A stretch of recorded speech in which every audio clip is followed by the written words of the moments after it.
started here in a second. We'd like to welcome everybody. We're not used to such a large gathering for our meetings. We will start with the secretary calling the roll. Nicole Conkle, Present. Jennifer Oberlin, Present. Joe Barry, Present. Ann Wright, Yes. Patty Cross, Yes. Irma Johnson. Present. We do have a quorum. All right. Has everybody read the minutes from our last meeting? I had one correction I'd like to request. All right. It's on page 5, where it states that I asked that the discussion of the bylaws and the work plan be placed on an agenda. That was actually my comment, and the rest of it was someone else's, so. Okay. I should also alert you that I'm having hearing issues with my inner ear infection, so I'm not quite sure what you said, but we will motor on. Are there any other changes? We have a motion? I'll make a motion that we accept the minutes with the exception of what Ms. As Coker. corrected. Is there a second? Second. All in favor, please say aye. Aye. Aye. Okay.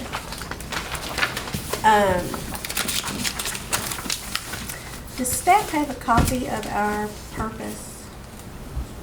Hello, it's on the screen. Can you read that? It's returned. Okay. Let's read this over here. All right, guys, let's see. The duty of the Architectural Review Board is to protect Frankfort's historic neighborhoods by preserving desirable and unique features, architectural sites, preventing blight and intrusions of undesired design characteristics caused by insensitive development, and by protecting and stabilizing property values. The city created the ARB in 1983 through a certified local government agreement with the state to review development proposals and provide design controls for designated historic neighborhoods. It also considers requests for conditional use permits, dimensional variances, and appeals by administrative decisions for properties located in Frankfort's 3 historic districts. Its work is guided by Articles 4, 16, 17, 18, and 19 of the city's zoning regulations and its supplemental design guidelines. The ARB is tasked to expand the community knowledge of the historic background of Frankfort through the ongoing survey and inventory of historic sites within the city that may receive recognition as local landmarks, historic districts, or be nominated to the National Register of Historic Places. Thank you.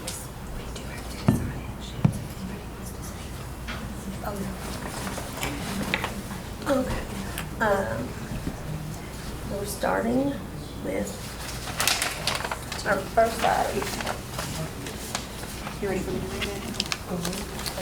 In accordance with Articles 4, 16, 17, 18, and 19 of the City of Frankfort zoning ordinance, Charles E. Jones, on behalf of Haven PBC, is requesting a conditional use permit in order to operate a hotel for the property located at 300 Washington Street.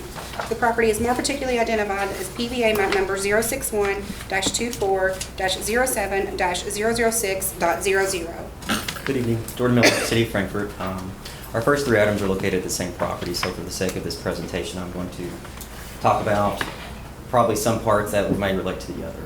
So I'm going to go through it all at once for the first time. So let's situate ourselves here. This is 300 Washington Street here, located on the northwest corner of West Main Street and Washington Street.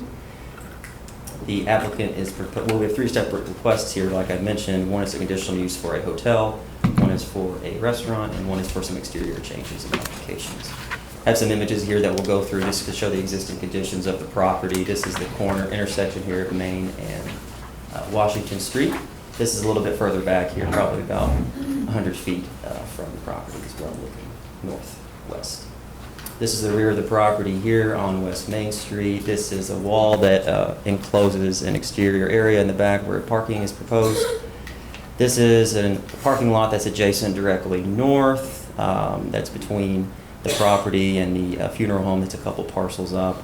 Then here is the wall that you see here. Here's an opening that leads to the parking area in the rear, and then this courtyard area as well. So some of the exterior modifications that are being proposed are a rooftop deck, an enclosed stairwell, a rear courtyard that's enclosed with a fence, as well as a cooler here on the back that will be attached to the property. I would like to make a clarification on the size of the deck. It's going to be about 21.5 feet by 27 feet. I apologize for my error on that on the first page of your staff report. What were those dimensions again? 21.5 by 27 feet.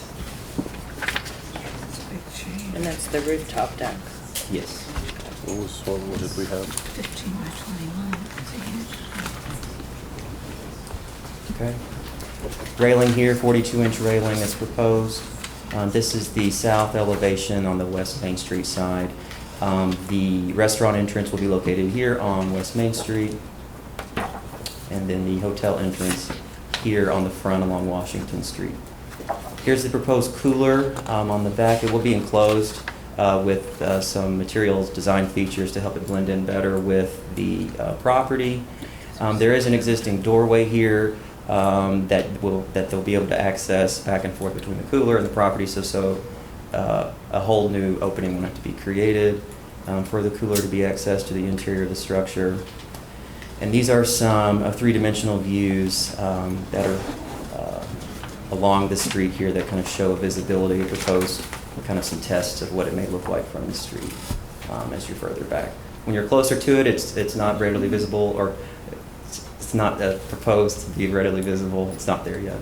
But as you go further back, obviously you get your view shed. You can see a little bit more of it. Site plan here. Here's the proposed courtyard in the back. Here's that parking lot I mentioned there. Back parking here. And then there's the cooler. Staff had all positive findings for the conditional use for the hotel as well as the restaurant. Parking requirements are fulfilled as well as required in Article 12. So I'm happy to answer any questions if you have them. I have been sending you all some letters that we've received from of support or other inquiries about the property. I just put some up there as well that were received later this afternoon. Mr. Miller? Yes, ma'am. Just to clarify in my own mind, what exactly is the purpose of the cooler? The cooler for the bar restaurant, yeah. Okay, so it's like a big walk-in refrigerator. Yes, It is not correct. like a chiller, which, Yes, I'm sorry. It's, yeah, Okay. yeah. all right, good. So it's not a HVAC No. cooling, yes. No, it's a walk-in fridge, yes. Walk-in Walk-in cooler, fridge. yeah. I have a question or two. Yes. The parking shown at the top of that drawing, is There. that part of this property or the adjacent property? It's part of the adjacent property. It's owned by the Presbyterian Church. It's leased by Herod's Funeral Home, who also subleases it to the Milam House, and I believe that they are in discussions with the funeral home to also sublease some spaces from them as well. I'm not sure if that's been. Okay, the letters that you just provided us, do we have any correspondence from With the funeral church. home and the church? Yes, I talked to the church this morning. And it's in here? Okay. Yeah. Okay. I'm not sure if they've worked out the details of that said sublease. Their parking requirements are fulfilled with what is on site, though. Oh, really? Yeah. We don't require on-site parking for individual businesses within the special historic nor the central business zone. But for this hotel use, we do have something prescribed specifically for hotels where they do have to have at least half of the parking, the number of rooms. Okay. So there's 10 rooms, so only 5 spaces are required. Oh, okay. All right. And also, just for clarification, this is the special historic district, right? Yes. Because there's a couple Special places historic, on- yes, we are directly, let me go please map here. Thank you. Special historic here, and then central businesses here. This is kind of the zone where we transition. Okay, thank you. Mr. Miller, could I have one additional question on the application that is a request to operate a restaurant and bar. In the Article 19 conditional uses, number 15, it states that the appropriate screening or buffering is provided in accordance with Article 7 of the landscape regulations. The staff finding is positive. It says no additional landscaping will be required as part of this request unless additional parking pavement is provided on site. So I'm wondering what the possibility is of, you know, I mean, since parking is an issue and it will be an issue later on tonight, you know, what's the possibility that maybe the question is better suited to the property owner, but, you know, I'm wondering if they're interested in providing additional parking on site. Additional parking on site? Which will then require the additional buffering, which we have like no. Right. No, I don't believe so. Okay. We're going with what's there. All right. But we can clarify with the With them. applicant. Okay.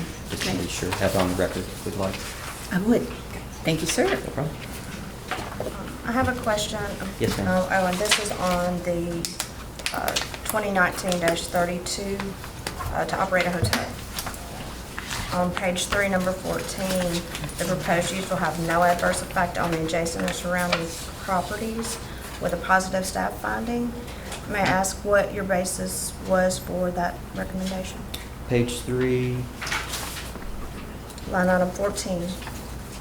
14.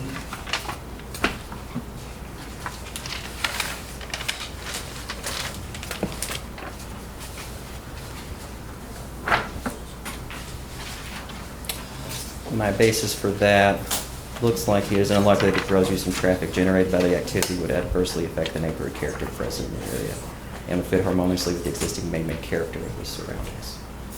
Okay.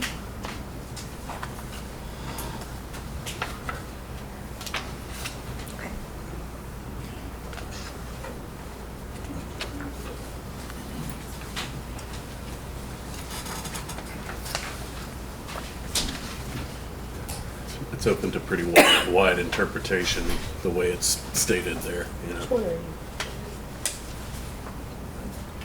Page 3. Well, I mean, you know, you have to Well, operate off information you've been provided, so. Due to the area, I think where I'm kind of coming from here is the area where it's located in the neighborhood, where we're close to the central business district. And we have, on the corner there, we have law offices here.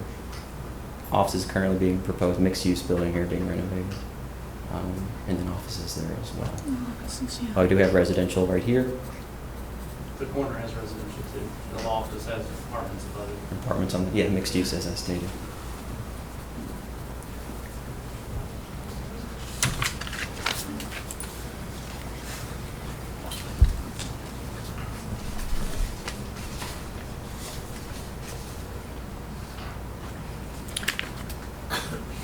I'm not sure whether this is something to ask you or the applicant, but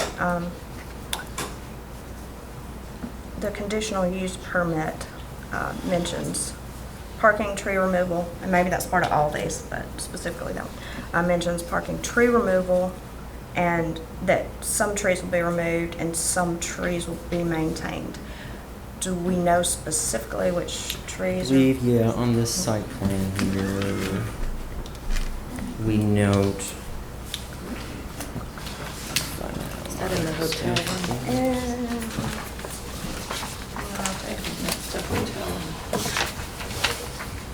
Maybe in all the packets. Jordan, are you in the hotel packet? Yeah, it's Yes. page, well, didn't have a page. It's gonna be one of your attachments on the back, the site plan here is what I'm looking at.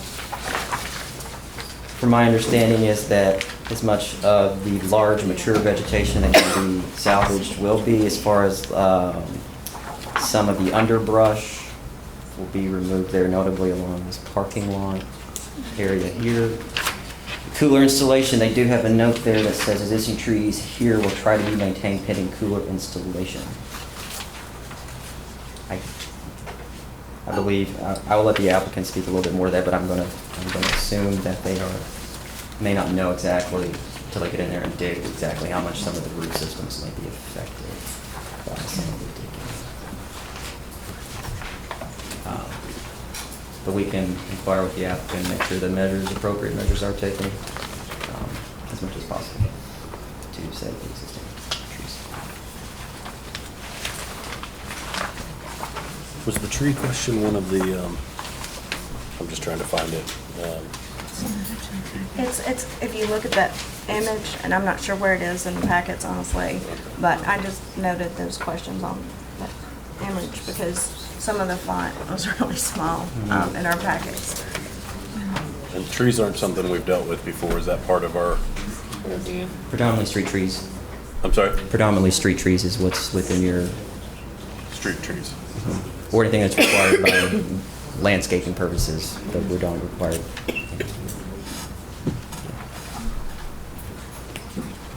But did I not read, Jordan, that the hemlock hedge there on the northern edge is going to be preserved? Mhm. Yes, that's, yeah.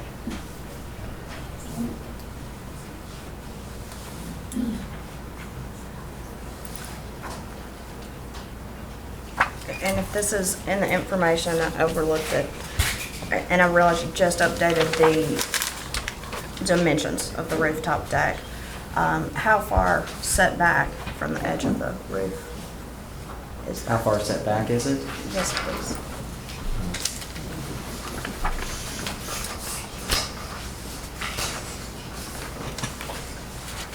I'm not going to be able to give you an accurate dimension on that. However, the architect is here. I'm not going to be able to give you accurate dimension on that. However, the architect is here. If you look at the roof plan, if we're just looking at, actually don't have the dimension here. Let me find the dimension.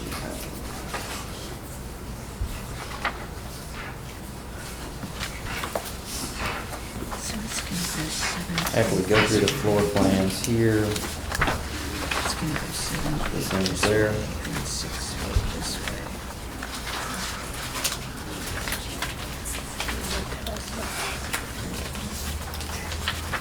it is located as far back as this is cross-hipped roof.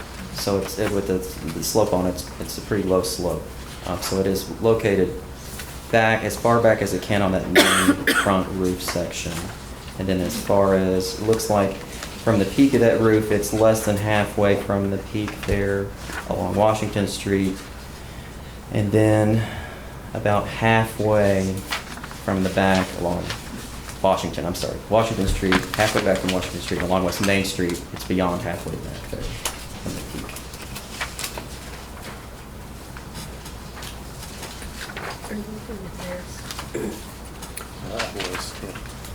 I was, yeah.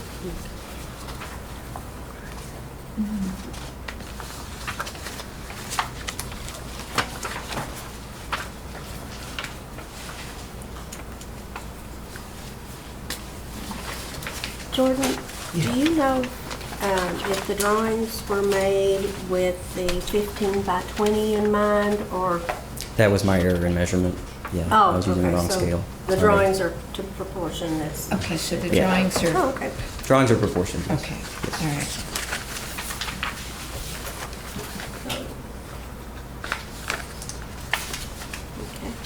Okay. Any other questions for staff? I may have, can I have just a minute, please? I'm sorry, it was a lot of information, I just need a minute. Okay. So the only way to access this roof deck is through steps, right? There won't be an elevator? No. No. Okay.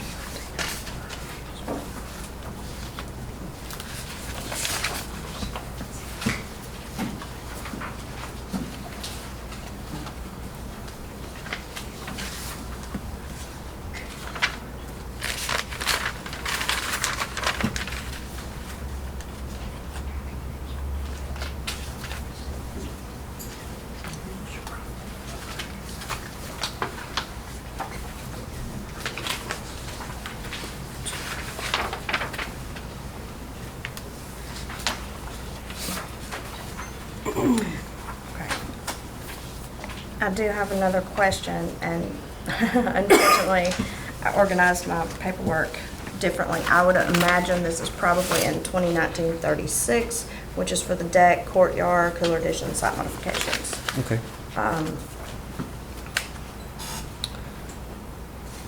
Page 5.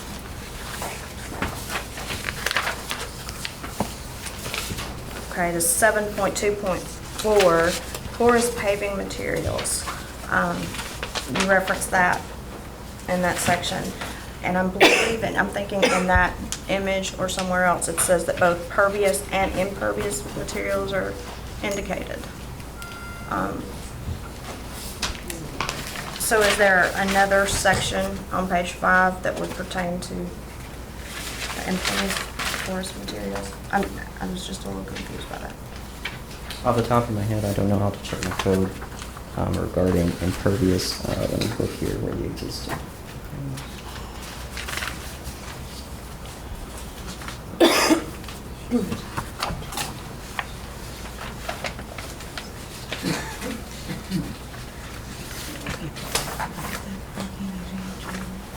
It is such a bad example of how that system can really work, you know?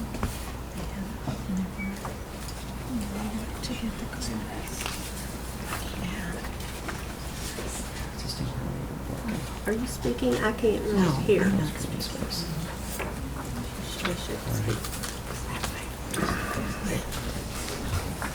Okay, so did we find your reference? Yeah, with regard, here, I'll have to check it with regards to if there's anything about the permit. Okay, thanks. Porous paving materials are encouraged when access water. Correct. Yeah, I'll check. I'll get back to you.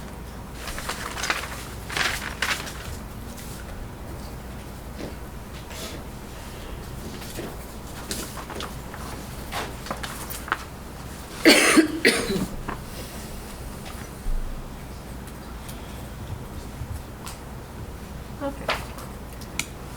I don't have any more questions. That was it. Ms. Oberlin, do you have questions? Not for staff. Thank you. No, I'm done, thanks. Ms. Perry? Ms. Johnson? I was going to ask about some of the ADA, but that's okay, I can talk to them. Okay. All right, did the applicant have any questions of staff? Are you ready to?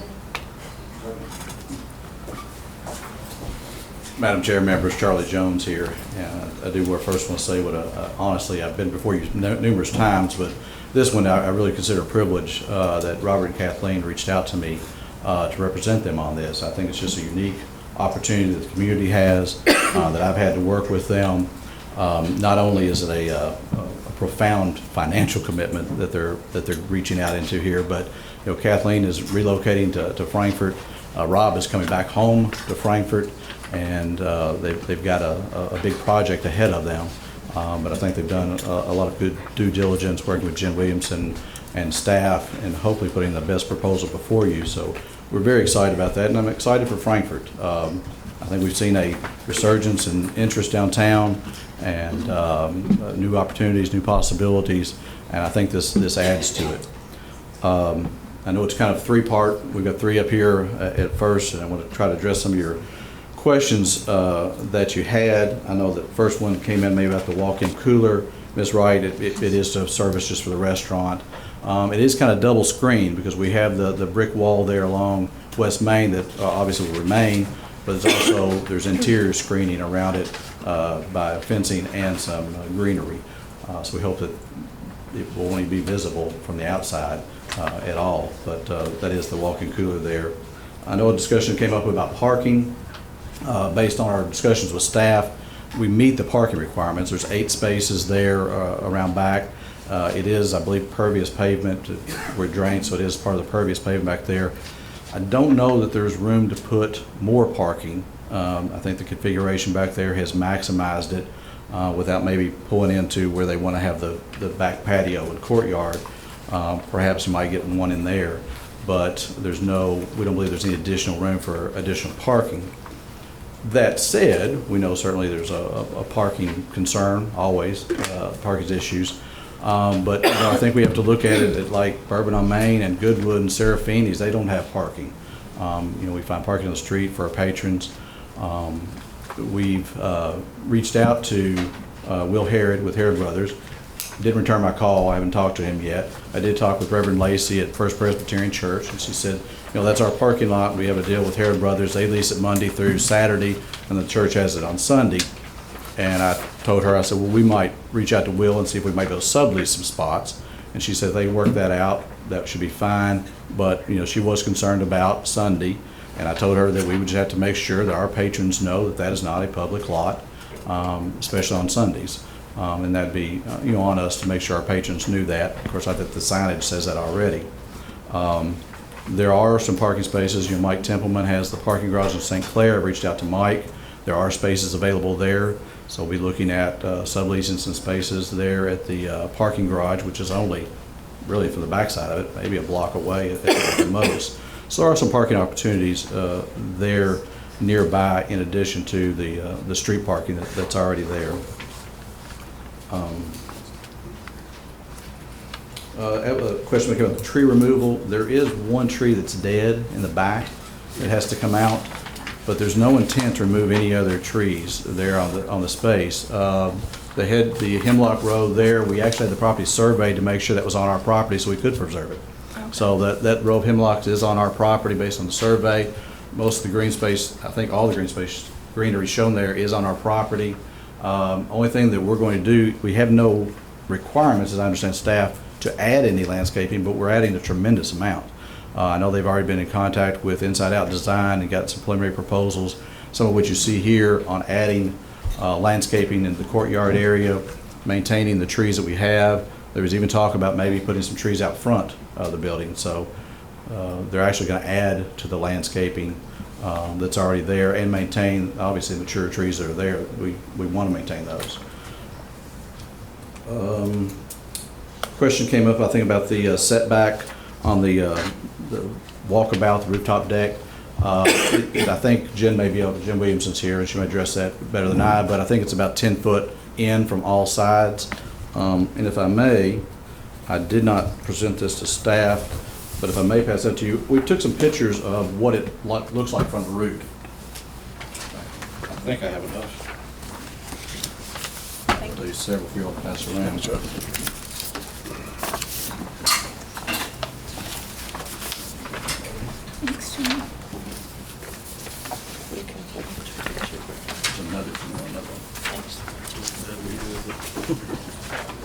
So I was standing about on the edge of where the walkabout might be on the roof to show you what's seen. As you can see, we think it adds a unique feature to the property. You can see the Capitol dome from the property. You can see the spires of churches, of the Paul Sawyer Library, of the courthouse. It is visible from the street. Some places on Main, there's kind of an area. If you're really close to the building, you can't see on the roof. If you're very far away, you can't see on the roof. But there is about a third, I would say a third of the street down Main or down Washington where you would be able to see this rooftop area. It's also contained within the 4 existing large chimneys that are up there on the roof. The access to it is a well-designed staircase around the back that's not seen at all from the public view. Well, might be able to see it from the parking lot at the back of the side parking lot. The intent is to be, it's not intended for any music to be up there or parties or anything. This is a quiet place. It's for morning coffee. It's for an evening cocktail. Lighting that's all down lighting underneath the railing. Minimal hours of operation. It's not meant to be a party space. I don't know how else to say it, but it's not meant for that by any means. But it does provide a unique feature, and I think that when Frankfort, we're trying to attract people to town, we can add these unique amenities and features. I think it helps. I hope that somebody's looking at a hotel in Louisville or Lexington or Frankfort, deciding where to stay, and they look through our pictures on the webpage, and they see that rooftop where they can have coffee in the morning and see the view from there. That entices another 5% of people to pick Frankfort over Lexington or Louisville. So we think it's a worthwhile feature.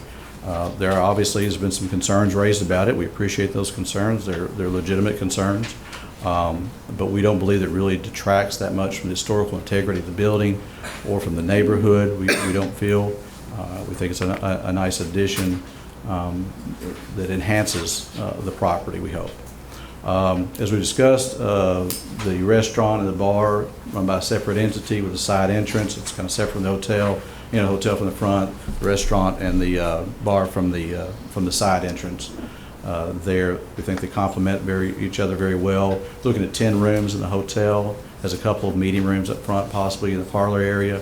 Even the possibility of having a tasting room in the basement. It's got a very large basement area underneath of it, so it adds unique possibilities there.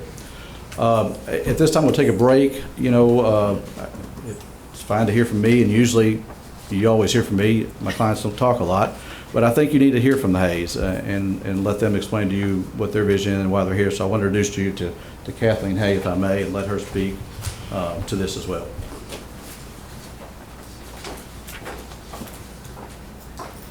First of all, we'd like to thank you for your consideration. My husband Robert and I, we're very excited about this project. Rob is a native Kentuckian.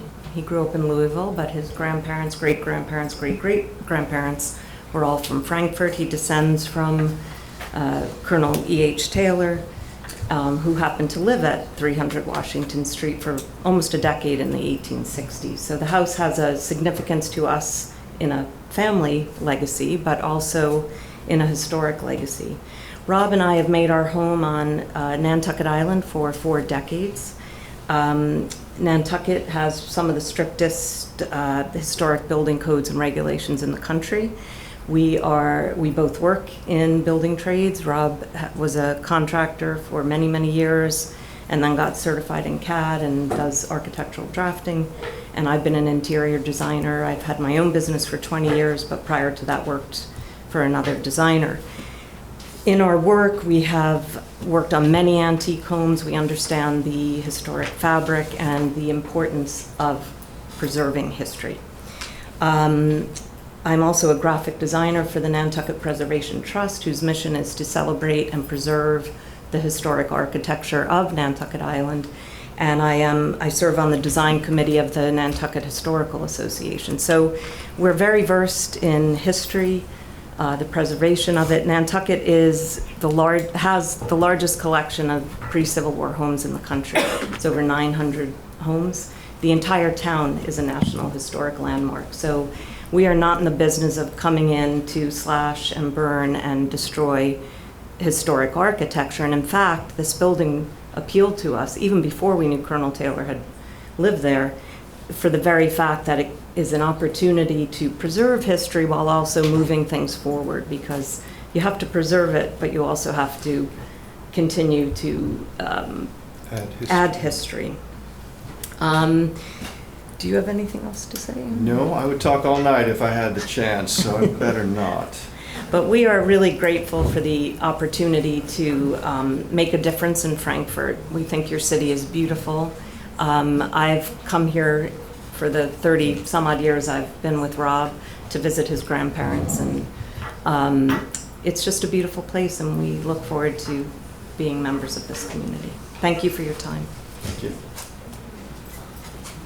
I don't know if you have any other particular questions for myself or the Hayes or Jim Williamson, the designer. Is the project seeking historic tax credits? I know the staff report said no, and some of our discussions with staff was we were not, but it's not a foregone conclusion. There is still have that possibility in the future. They're looking into that. They've just this week moved back to Frankfort, so things are just now kind of getting in gear and with contracts and stuff. And we know it's a year-long project, so I still think that while staff's report was accurate, what we conveyed to them, but there's still a possibility of looking at that. Yes.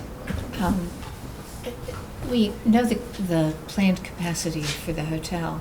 Do we have a planned capacity for the on-site restaurant? The restaurant is about 20, Kathleen, 20 to 25?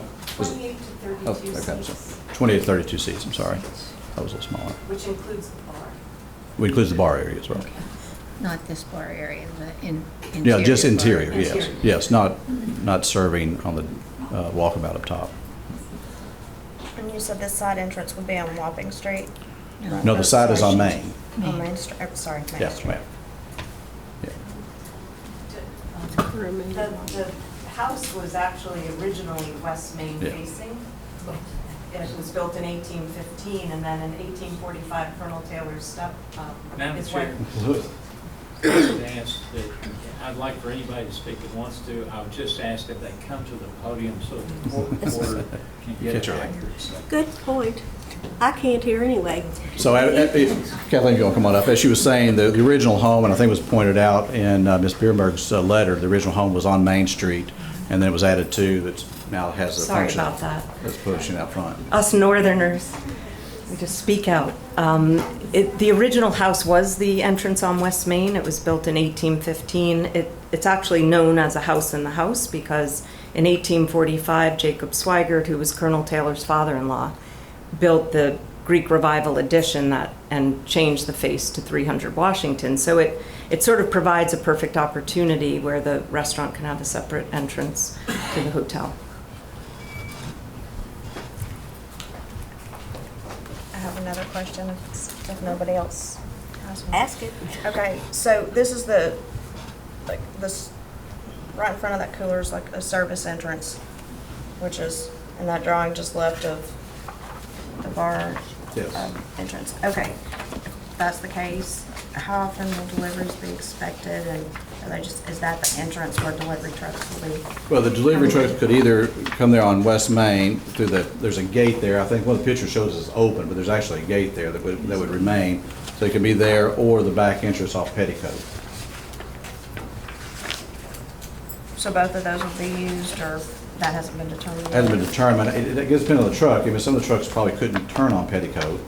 And, you know, as we know, I come in early in the morning and there's a truck parked outside in front of Gibby's or parked in front of Serafini's or Bourbon on Main or Goodwood. You know, so it is there is a 15-minute time period when there is somebody parked there. But the goal would be to do most of your deliveries off Petticoat. Or Long Lane, I'm sorry. I forget how it changes there. Long Lane. Thank you. Just to talk about the cooler again for a moment. I've had the experience of living on Main Street, across the street from a large building with a large chiller, and I know how loud they can be. This is primarily a residential area. Do we have any notion how? I mean, I thought when I reviewed the application that it was adequately screened, let me say that. But having had this experience of the roar of these kinds of appurtenances, I'm concerned about Well, that. I personally hadn't considered that till I read Ms. Bierenberg's letter, which Right. brought that up as a concern. And I thought back here 2.5 weeks ago, I volunteered with Bourbon on the Banks. Right. And I was helping set up the after party, which was held between Bourbon on Main and Goodwood. Goodwood has an outdoor walk-in cooler, not nearly as well concealed as this. But I was there 6 hours, and I can honestly tell you, I never heard it. I never heard it. Joe probably could address that far better than I, but I never heard the 6 hours I was there, working, setting up those lights and stuff. Never noticed a hum or anything from it.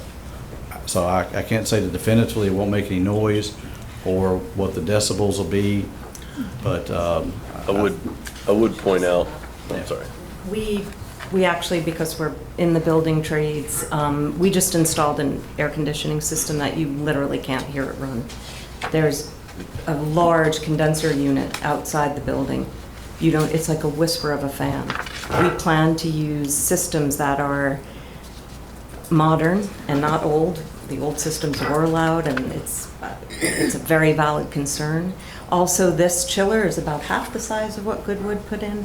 It's not intended to be very large, and we intend to face it with historic material, so it looks like it was always a part of the building. And some of that sound can be mitigated through Right. that second barrier. Okay. That makes me feel better, thank you. No, and listen, our hotel guests, we wouldn't want it to, Right. you know, I think it's a very valid concern. Thank you.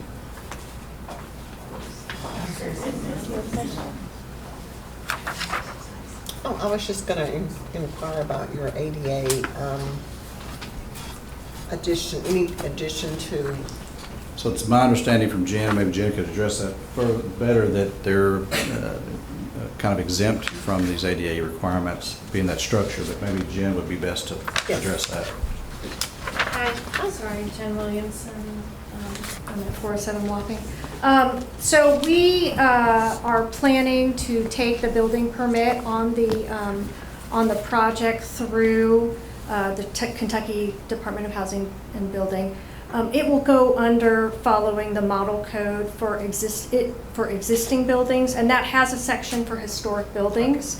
And because the building is so compatible to the use with the interior features and restrooms that are already in there, and the level of work that needs to be done, with the fire separation that the existing plaster requires, and other elements of the building can be on the interior highly kept intact, and that's the approach we want to have to minimize the impact to the historic structure. So that provision of the code, when we have an approach for an existing historic building, will allow for the guest room accommodations to not have to meet an ADA requirement. They are exempted from an ADA on the hotel guest room use. The business operations of the ground floor of the hotel and the restaurant we do have a plan for an ADA accessible ramp, which is hard for me to point at. But if you see a red rectangle there, that's kind of the landing that ramp is transitioning in the terraced area of the dining in the courtyard. So all of the ground floor will be ADA accessible. There's an ADA accessible restroom, but the guest rooms on the second floor and above are not accessible to with the wheelchair. There's no elevator plan for the building. And I'll just mention while I'm standing here, the offsets on the roof deck that are shown in the plan are about 20 feet back from Washington Street and about 15 and a half feet back from the two sides, the West Main Street side and from the other side that faces the parking lot. And the piece that pins I didn't see the photos from the rooftop that you all have, but the piece that pins the width of the deck on that side, there's an existing chimney in the middle of the roof, and that you don't go beyond that edge of that, the interior edge of that chimney. Yeah. Have you, I don't know if you've gotten around to this far along, but the railing for this deck, has that been designed? Or the details of the design of the rail of the deck will take some more time, but there is sort of an attitude in this approach that we're showing in these conceptual drawings that will have a 42-inch deck, and it'll have some sort of balustrade, which would be a series of sort of posts and then panels, so that it's not just going to be a thin metal deck, and at the same time it's not going to be wood vertical. It's trying to kind of look up the architecture of the building. It's trying to be sympathetic to that. So we're not going minimal, we're going. It's not trying to be invisible. But it is trying to be invisible in its placement on the roof to stay out of the view sheds of the public right of way. But the rail itself is not trying to be, because we're trying to set it back. We're not trying to make it out of glass or thin metal or something like that would make it invisible. That's the approach that we are showing. Could you provide a little more detail on the lighting? I know you mentioned it would be low, but The lighting on the rooftop deck. So we talked about it under railing. Under the railing. Around the railing, so you're not hanging lights above or stringing lights above or anything like that, but Kathleen has something to add to that. Yeah, it's probably even lower, just little footlights along the bottom of the balustrade. The balustrade design, as Jen said, we just working in concept at this point, but we wanted in keeping with the Greek Revival structure, obviously, so we want something contemporary up there. Or back to Nantucket, there are many, many Greek Revival homes. Most of them have rooftop decks. It was very common. Often you'll hear it was widows' walks and the ships' wives would go out there, but it's sort of a nice folklore. They were really for safety, for fire, to put fires out in the chimneys. But there are many, many examples. In fact, Scotland Farm, Robert's father's family home, has a house that we think was built by the same builder. Jacob Swigert actually owned that house at one time, and there's a rooftop deck. I didn't have a chance to go get pictures. I just learned of this a few days ago. But it will be in keeping and minimal lighting, and it's seasonal. I mean, I don't think we'll be sending people up there in their winter coats. Instead of hot yoga, cold yoga, I don't know. I have a quick question. So the deck is really more for guests as opposed for the restaurant guests, right? Yes, yeah, it's meant to be more of a contemplative space, a place where people could just quietly enjoy the view. There are beautiful views up there, as Charlie provided some photos. And there won't be music. I would think by dusk it would be closing down, and just, to be a place to enjoy the views of the city. I feel like I should stay up here. Any other questions? Mr. Jones? Okay. Back to the parking. The brick? Back to the parking. Parking, yes, ma'am. Okay. Parking. Yes. Let me be clear, back to the parking. I'm interested, when I think boutique hotel, I think fairly high-end. And being a woman of a certain age, high-end to me means not having to walk very far or carry my suitcases very far. So that brings us to the subject of valet parking, which was sort of the genesis of my question about extending the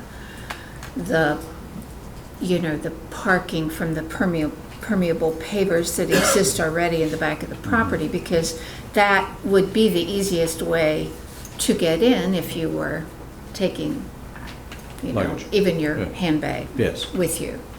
So, and they've discussed that. I mean, that's the reason they reached out a bit to Mike Temple about renting spaces there to offer valet service. So you could pull in that back courtyard, unload, and have a valet take it a block and a half away and park. So that is certainly... Well, so that's what I'm interested in. Then, I mean, there's a real possibility that we could lose some spaces on the street, check-in only at the front of the property, 15 minutes for check-in like they do in front of the Capitol Plaza Hotel. Yes. Wait here for valet parking.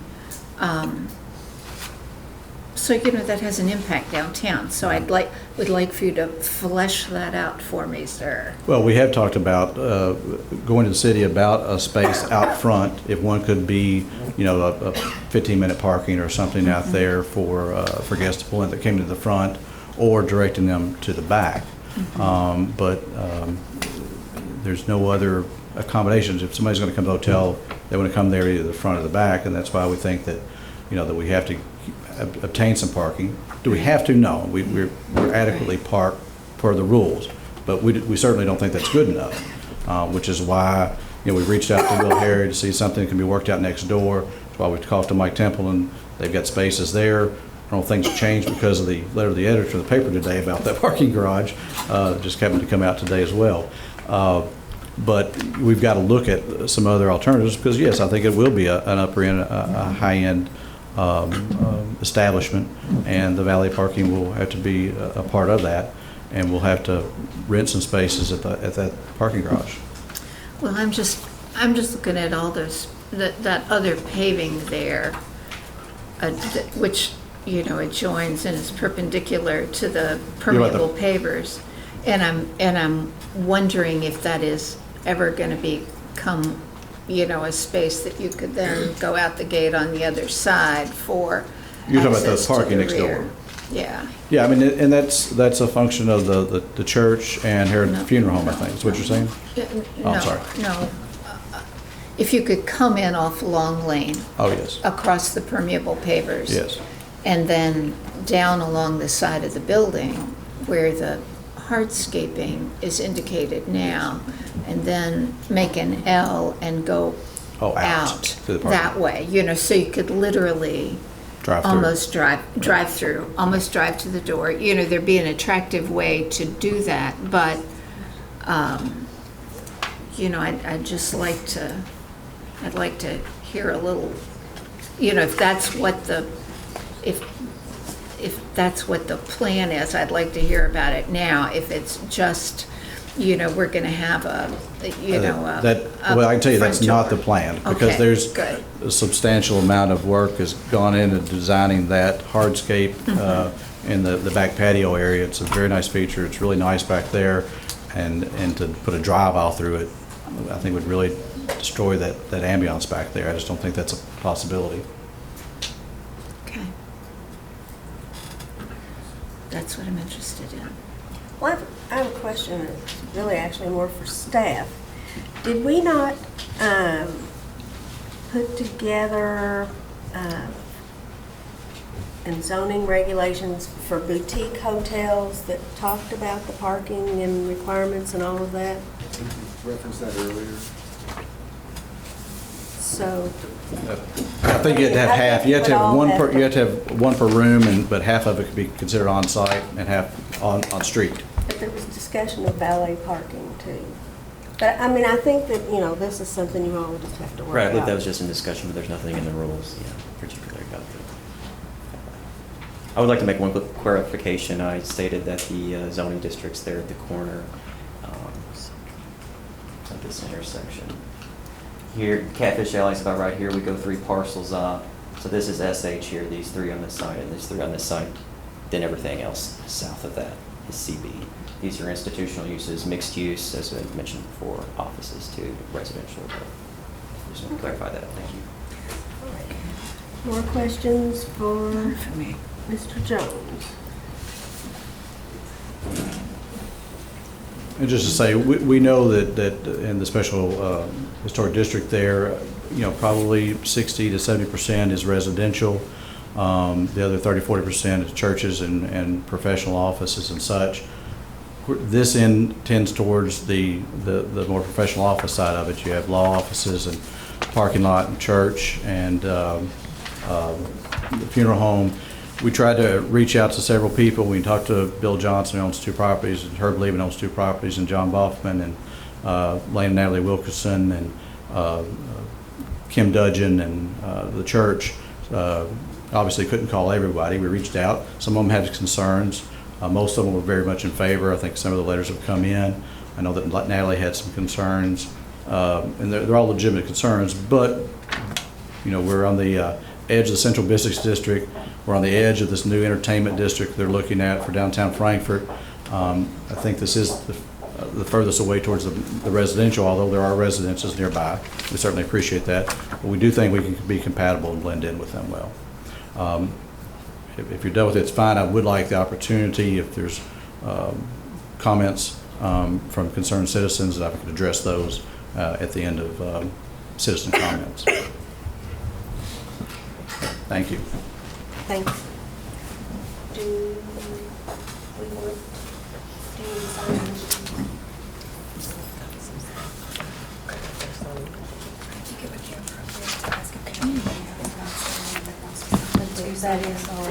Okay.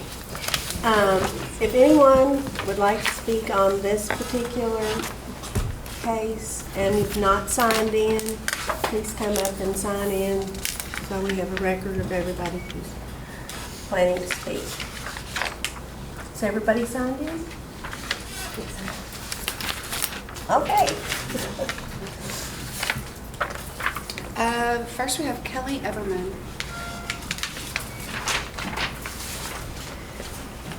Hi, I'm Kelly Everman with Downtown Frankfort Incorporated, and on behalf of my board of directors, I just want to say that we're thrilled with the plans that this family has for 300 Washington. Their considerable investment in this beautiful property will help fulfill one of the suggestions that came highly recommended throughout our master planning process that took place with the entire community all last year, and that was to create and/or attract a boutique hotel downtown.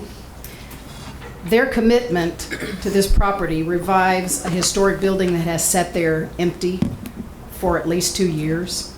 It adds a unique choice for accommodations downtown and adds another food and beverage choice for downtown, another very highly supported suggestion that came out through our master planning process. On behalf of the board, we encourage you to support this project. We think it is a phenomenal addition to our historic downtown.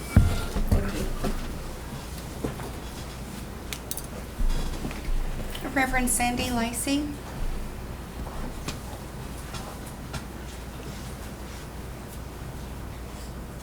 Good afternoon and evening. I come here to point out the letter that I wrote to you regarding our only concern is the parking issue. We own the parking lot that is adjacent to the property in question, and it is leased Monday through Saturday to Herod Brothers, and we have a very good relationship with Herod Brothers and want to continue that relationship. So any conversation that we have in the future about how we might work together with this new project owners, we're happy to do so, and any conversation that results in our satisfaction and Herod Brothers' satisfaction is terrific, and if it does not, then I'm happy to hear that there are other alternatives. So I just want to go on record saying that First Presbyterian Church would love to have these new neighbors and welcome their presence in the neighborhood. And we have, as one of our congregation members has said, we have the perfect place just a few steps away for those people who might overindulge, who may want to come and confess their sins. So we encourage this development and hope that there is a way that we can be helpful.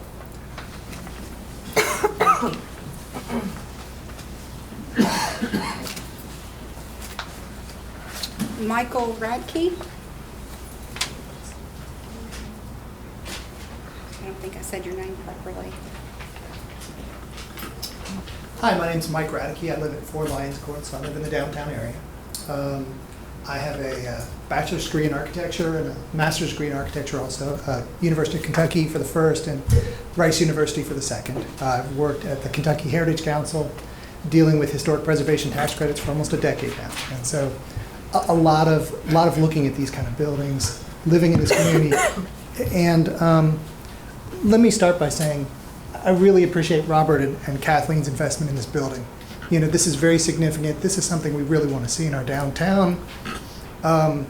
It's a very intensive use, though. I mean, they've got a 10-room hotel. They've got a restaurant. Down in the basement, they're doing some more uses. Big courtyard that's going to be full of people. And what I want to talk about is the rooftop deck. I think it's just a couple pounds too many in this bag, to put it nicely. But before I get into that, I think it's important to just take a step back. You know, this building, this neighborhood, this historic district was listed as one of the very first National Register districts in all of the state of Kentucky. It's no surprise that they picked the lowest hanging fruit first, the most important buildings in all of Kentucky. Even if this building hadn't been listed in the district, it would have easily been listed individually. This is a very important building in our downtown, very important building in the history of our state. You know, when buildings get to 100 years old, we all stand back and say, wow, that's really impressive. This building is twice that age. It's more than 200 years old. It has a very amazing history. I'm absolutely certain that that history, that architectural integrity, is all the things that drew you to that building in the first place. And, you know, at the end of the day, it's great to say that this rooftop bar is, you know, a contemplated place to have coffee. But, you know, at standing room only, you can put 81 people up there. you have to think of the worst case scenario as well as the best case scenario. In my mind, I'm thinking bachelorette parties. You know, I'm thinking of the noise bouncing around the whole neighborhood. I'm thinking about all of the neighbors. This is a residential district. Every one of these houses started out as a residence. A number of them are still residences. In the future, we may see many more of these go back to residences. And, you know, this is a community. This is a place of people's homes, and have, you know, rooftop people hooping and hollering, and, you know, it's just not the kind of place it's not the thing that you want to have in this building. Just looking at the requirements, you know, going through the 4 points of whether this is, you know, reasonable, on the face of it, it seems like it goes against what the very regulations are saying. Substantial rooftop additions are discouraged in predominantly residential areas. This is a residential area. This should be discouraged. Changes to the original roof shape are inappropriate, shall be avoided. This should be avoided. Roof gardens should be placed to not detract from the character of the building. We all know that when you're standing at Hoggies at night with this thing lit up, even with the best downlighting possible, this thing is going to be a spotlight. Even ignoring the noise issue, this is going to be a highly visible element that cannot be concealed. Yes, if you're standing 20 feet away from it looking up, you're not going to see it. But from 2 blocks away, this is going to be a very, very visible thing, and there's no way around it. Lastly, you know, these elements should not be placed on elevations predominantly visible from the right-of-way. It's going to be visible from every right-of-way. As soon as you're back a block or two, this is going to be right there in your face. You know, again, this is just such an important building, and this rooftop deck is just so inappropriate for this building. I mean, I so much want to support every other aspect of this project. You know, as a hotel, as a restaurant, this is a great thing from our community. It's just this rooftop deck is just the thing that's just too far. Thank you all.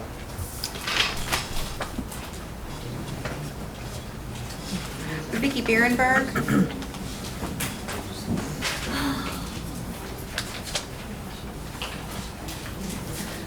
Good evening. I want to begin,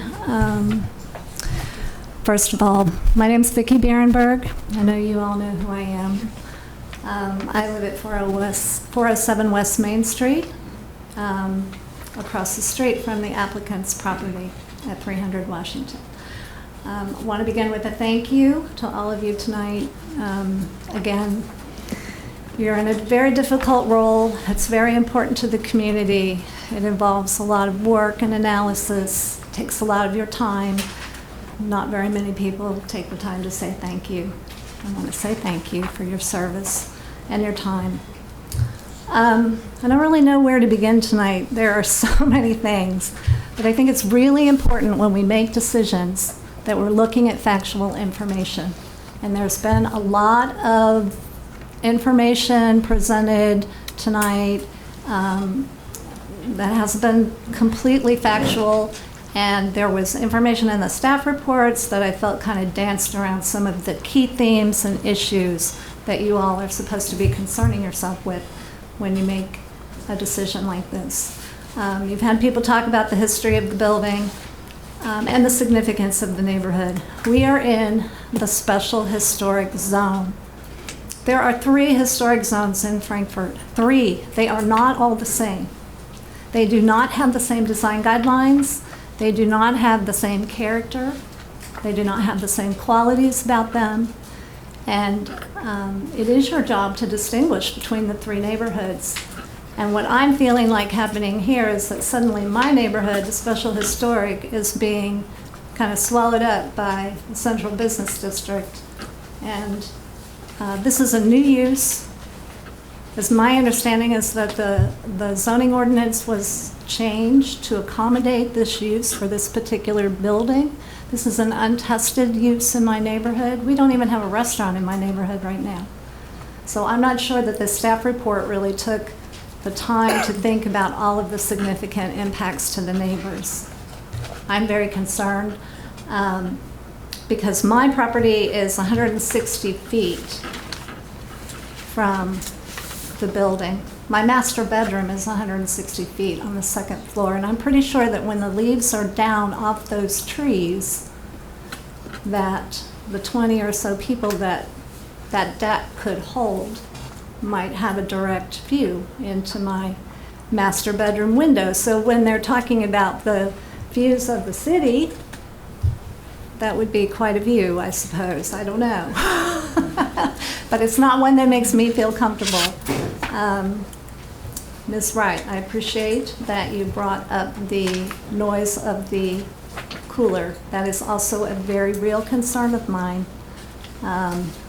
Different equipment around the city has different decibel levels, and my front door is basically going to face that cooler. So I'm about to, I've made a significant investment in that property by purchasing it just about a year and a half ago. But I'm about to embark on another project because the front porch needs rehabilitation, and it is going to be a serious amount of money. And as I'm thinking about all this and pulling my information together, I'm very concerned about, am I going to even want to use my front porch after I spend that kind of money? Or am I going to be waving at people up there looking down at me? Do we have a clicker to change the slide? Will you go back to the Google Maps? All right, thanks. Okay, so Jordan did correct himself here, and I've done my own analysis on this map of the Special Historic District, okay? The boundary does go over to Catfish Alley. This is not central business here. And yes, we have mixed uses in these buildings right now, but what do all these buildings have in common? Are they commercial buildings? No. They're residential buildings, just as most of the Special Historic District is residential by design. And we all know that the best use for any historic building is the use it's intended for. And if you look at what's been happening in Special Historic over the last 15 years or so, many of those buildings that have been used for offices over the years are converting back to single-family residential. The Macklin House, which is right here, is one of them. So I disagree with the characterization that my neighborhood is enough like central business that we should make a consideration of impacts of a use like this in that way. This is a primarily residential neighborhood. This will have significant impacts on my property. Now, despite that, I'm actually supportive of the idea of using the building as a boutique hotel and restaurant. But that rooftop deck is over the top, and it does not meet the design guidelines for my residential historic district. I purchased property in that district not once but twice, expecting that the regulations there are going to protect my investment. So, the rooftop deck, in my opinion, does not meet the design guidelines.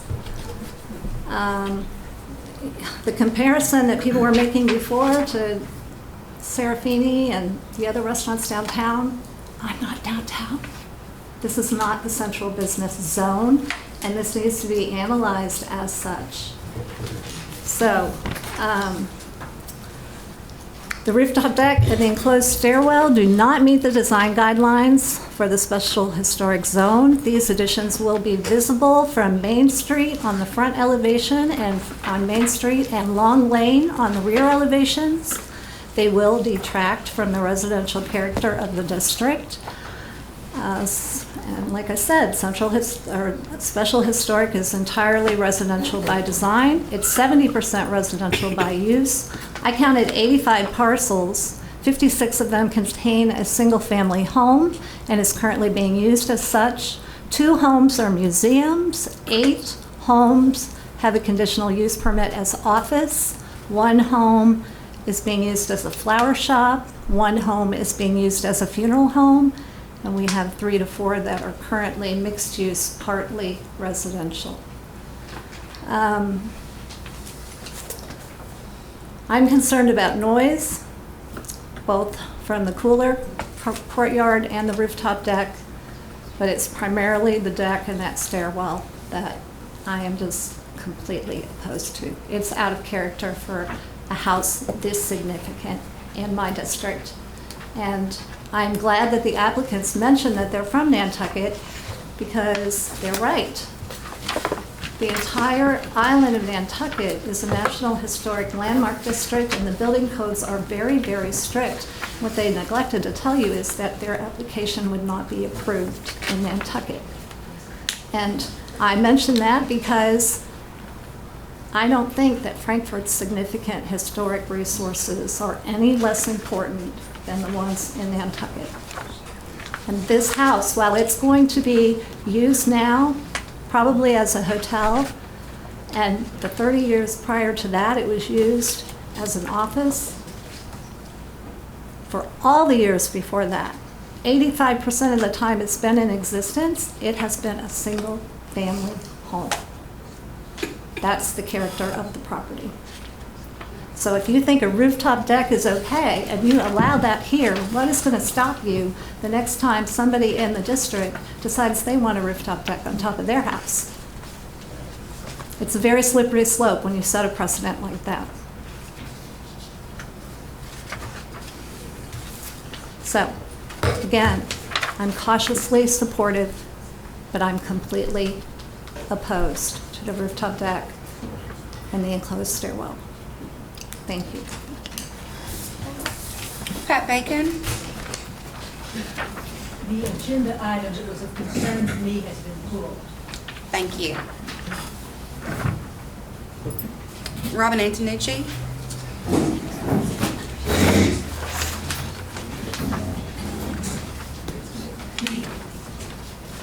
Good evening. I'm Robin Antonucci with the Frankfort Tourist Commission, and I just wanted to speak on support of this project. As you know, the city and county recently adopted a master plan that was completed with input from the community and a number of professional organizations. One of the primary objectives in the master plan was to increase bourbon and cultural tourism, and we believe that this business plan helps to achieve that. It will offer unique and interesting accommodation for both corporate and leisure travelers. And we feel this investment will help further the positive economic impact of tourism in our community. So we hope that you will support it. Thank you very much. Richard Rosen?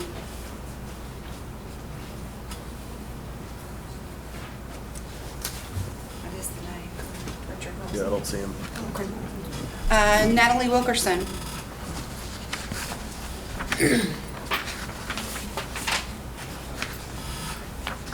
Hi, I'm Natalie Wilkerson. I'm an adjacent property owner with my husband. We live a few blocks further away. And I'm going to make one off the subject comment, which is, staff, I can't understand you when you stand up here and mumble with your back to me. Love you, but I'm going to echo everything that Mike and Vicki said. I think this is the use is a good fit for this building, but I'm not supportive of the roof deck and the stairwell for its visual impact. I'm also not a lawyer, but I would ask you all to strike from your memory the testimony about hours of operation, not meant to be a party space. You can't control that. You, 8 people, can't control that once a built structure is up there. I have experience from my own home where there's an outdoor entertainment space there, and I was told when it was built it was going to be a band or 2 a month, which has turned into 3 bands every single weekend. You can't control who's going to be up there. You people can't. And you can't control if ownership changes and somebody else wants to use it differently. Please don't let that weigh on your thoughts. I also, though I didn't get to see the tantalizing photos of the view, I also really wish that instead of putting yourself in the place of a couple visitors that are going to be up on the rooftop, that you'd instead keep yourself on the ground and think about the people that live there and work there every day. And we'll love to see this lovely home used to its maximum potential, but also the impact at night and during the day, that the noise and the lights and that sort of thing that will come from the roof deck. Vicki touched on precedents as well, which is another big concern of mine. Once something is built, again, we inch this rooftop premise into the special historic district, and it might be on one edge of the district, and yes, my husband operates his office in the house that's across the street, but you've pushed it that much further over the line, and I would caution you strongly against setting that precedent. Vicki also very articulately talked about the delineation of the two neighborhoods. You can tell as you're walking down the street. You go from row buildings, they're different heights, there's different setbacks. When you get in front of the courthouse, the buildings become smaller, the setbacks become larger, the lots become larger. It's built differently than Central Business District, and I agree 100% that a rooftop, no matter how screened, how set back it is from the edge of the roof, how you can only see it from a block, no matter what, I agree wholly that it is inappropriate for this residential district and the most significant residential district that we have in Frankfort. Thank you.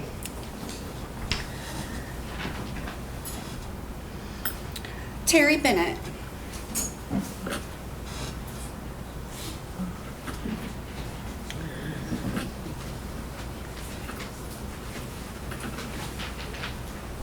Hello, I'm Terry Bennett. I'm the current president of Downtown Frankfort, Inc. I'm also the owner of a building and a business located at 333 West Broadway. So I'm very familiar with the neighborhood this is being proposed for. It's actually essentially just right around the corner from my business. I wanted to express my complete support for the project. I think that it's historic in nature, it's a tourism-driven project, and it's a high-quality investment, which is exactly what the downtown neighborhoods, both neighborhoods, needs. I can't think of a more perfect match for this particular neighborhood, this particular building, and my neighborhood, which is where my business is located. I appreciate the significant investment that this group is bringing into the community, and I keep looking forward into if we could get more projects like this that meet the requirements under the staff direction, then maybe some of our property taxes, some of the property values can go up and we can benefit from the property tax increases that go with it. We desperately need those. So I applaud the group for their investment, and I applaud the group for their creative idea.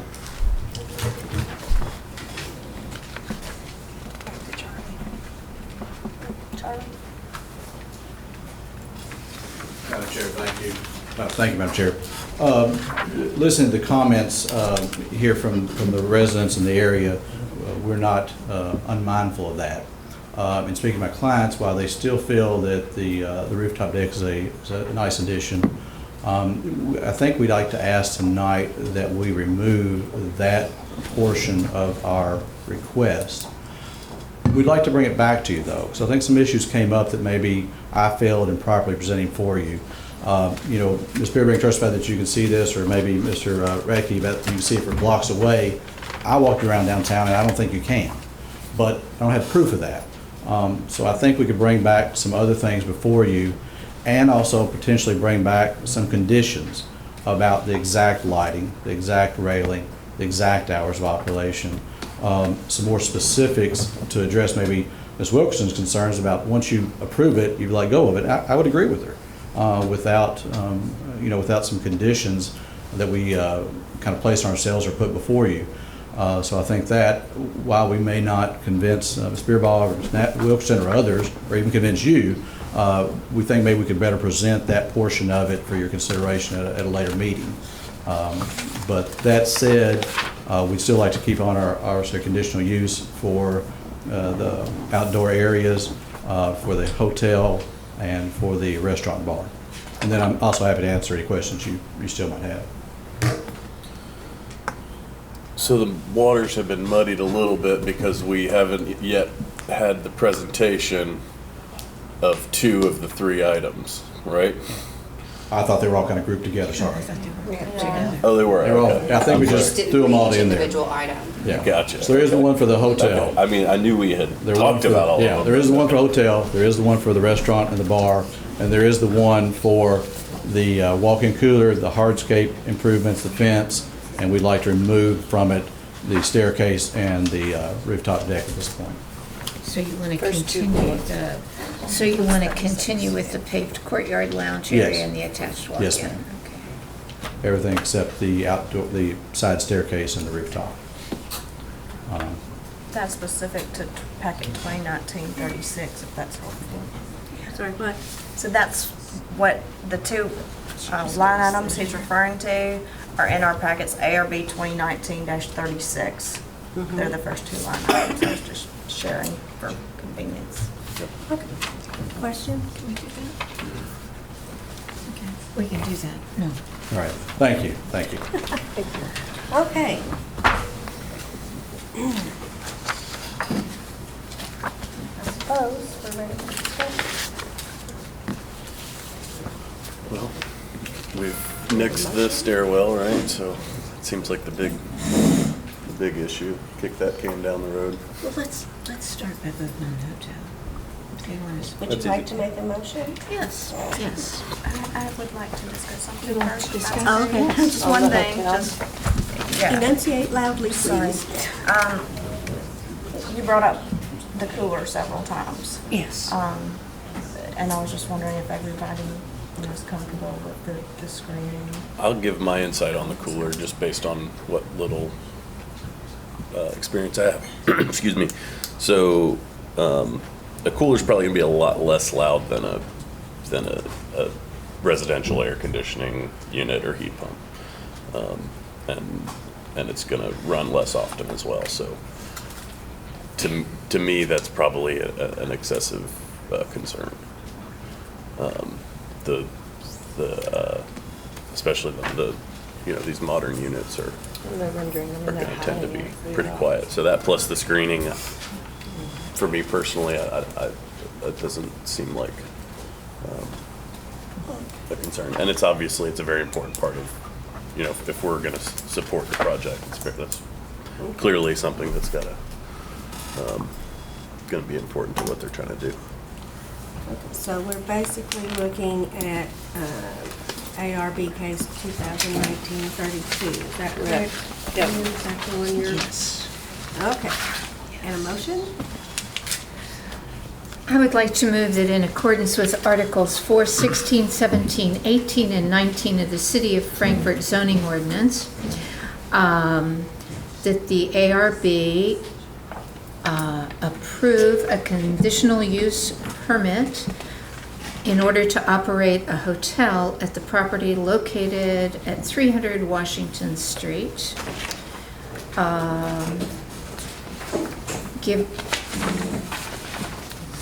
Honoring the staff recommendations and conditions approved. Right. Second. Ms. Oberlin? Yes. Ms. Conkle? Yes. Ms. Wright? Yes. Mr. Berry? Yes. Yes. Ms. Cross? And Ms. Clark? Yes. Motion carries for the hotel. Okay, step one. All righty. Can I make a quick motion that we take a 5-minute break? Is that possible? You want to finish this whole thing? Unless we can finish it. Cross your legs. Okay. Do we have a motion on? I'll make a motion. Thank you. I would like to move that in accordance with Articles 4, 16, 17, 18, and 19 of the City of Frankfort zoning ordinance, that we, the ARB, approve a conditional request for a conditional use permit to operate a restaurant and bar at 300 Washington Street with the attached conditions with standing. I'll second. We're on Yeah. page 2. You ready for roll call? Okay, did you second? She did. Okay. Ms. Oberlin? Yes. Ms. Conkle? Yes. Ms. Wright? Yes. Mr. Berry? Yes. Ms. Cross? Yes. Ms. Johnson? Yes. Motion carries. Step 2. Is there anything else we're supposed to be approved? The paved, well, these items right here, the courtyard and lounge and cooler. On this one, the thick one. 36? What are you talking? Yes. I'll make a On the motion. scope of work, the 1 and 2 have been pulled. Probably include that in your motion. I will make a motion that in accordance with Articles 4, 16, and 17 of the City of Frankfort zoning ordinance, the ARB approves the certificate of appropriateness, removing the approval for the rooftop deck with railing, and removing the enclosed stairwell behind the deck, but keeping the highly fenestrated windows, the paved courtyard, and the attached walk-in cooler with No windows. Yeah, that's, Actually, those The windows are windows part of the stairwell. Oh, sorry. There's 4 dots.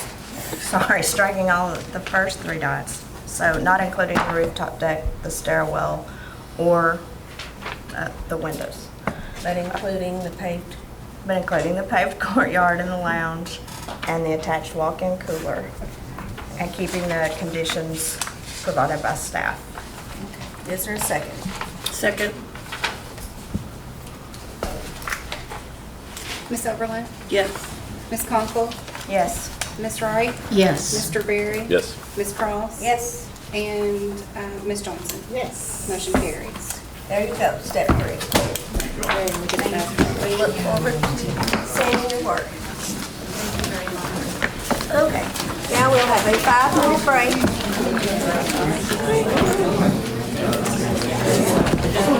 Step, take a seat. No. Okay, we are calling us back in, and I have no idea what number this is. Number 4, I believe. Okay. In accordance with Articles 4, 17, 18, and 19 of the City of Frankfort zoning ordinance, Capital Cottage LLC is requesting a conditional use permit in order to operate a non-owner occupied short-term rental for the property located at 617 Shaw Lane. The property is more particularly identified as PVA map number 062-14-06-015.00. Members of the board, Ms. Wilkerson, I'd like to apologize. I'm sorry. My sister used to call me Mumble Master as a kid, so I don't take offense to that at all. In my head, I'm screaming, but I know I'm probably it's over now. whispering. Mumble Sorry. master from now on. And if I am mumbling, please let me know. And I'm try to speak up. Apologize. 617 Shaw Lane, non-owner occupied short-term rental, more commonly known as Airbnb, VRBO, those kind of online platforms where you can stay the night. So this is non-owner occupied, which is a conditional use in our special capital district. We are recommending approval, had positive findings. I did receive a phone call from one property owner who was in full support, said this is a perfect property for proposed use. Another phone call from another property owner who was not opposed, but they were just concerned about the parking along Shaw Lane, as that is not on-street parking, is not permitted there. They just wanted to hopefully make that known to the applicant. As such, we have spoken with the applicant and they have agreed to let their renters know in the future that that street is not appropriate or permitted to park on street. There are other options available on Shelby Street, Woodland Avenue, and on New Street as well. So if you have any questions, I'll be happy to answer them. Thank you. Okay. Yellow curb? Does it have a yellow curb? Does it have, I'm not sure if it's yellow curved or not. If it has, it may not have been in a while, painted a while, some of these older ones. Yeah. Older. It's a yellow curb. Because parking's really difficult on New Street too, and it's one way, so. You can park on the left side of New, yeah. Right. Yeah. Precisely, sorry.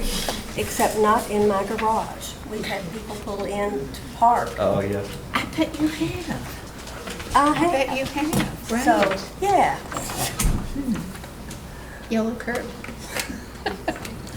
Okay. I'll be applying to paint my pavement yellow. Do we have questions? Questions? Thank you, appreciate it.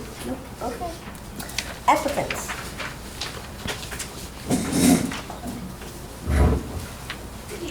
Hi, please state your name and address. Sure. My name is Tracy Doyle, and previously resided at 617 Shaw Lane, and I'm now at 125 Bellmead Drive in Frankfort, Kentucky. Okay.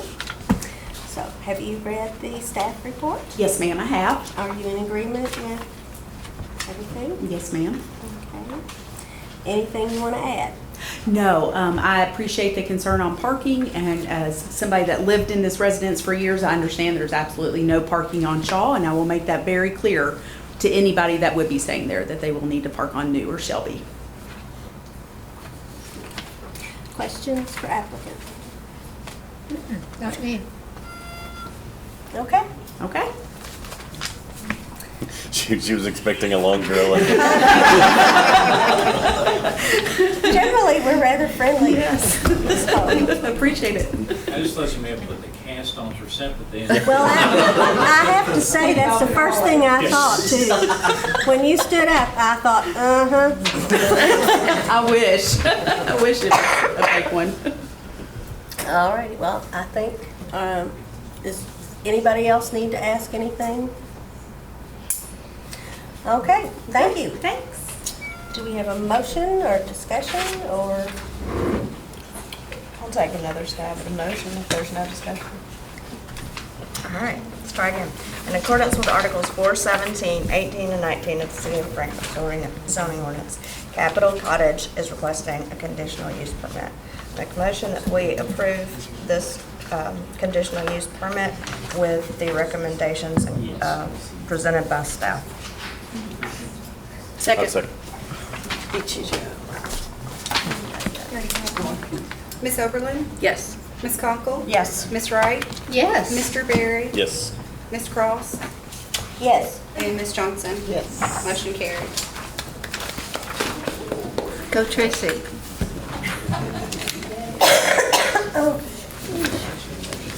Okay, Are you ready for me to read the final order? I believe so.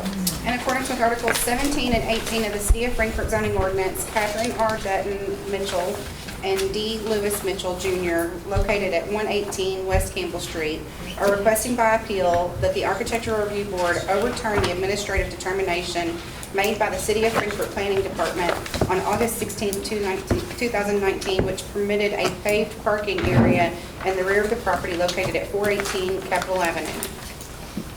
This property came before you all in February for some site modifications and a conditional use for professional offices, which you all approved. Since then, staff has been in discussions with the architect and designer for that project to amend the rear parking area as well as a parking area on the front of the property. This appeal is for a parking area in the rear here. It's about approximately, I believe, 18 by 27 feet, maybe 19 by 27, somewhere around there. For 3 parking spaces here, as well as a 2.5-foot strip here that's along the edge of this property line of the appellant located here. Staff finds that the requested changes were approvable by administrative approval by staff.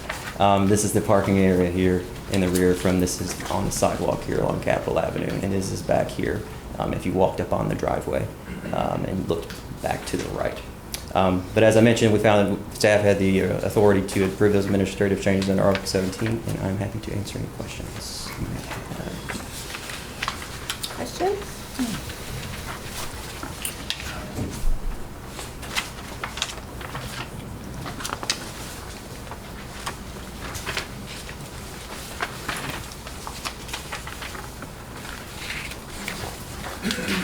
Any questions?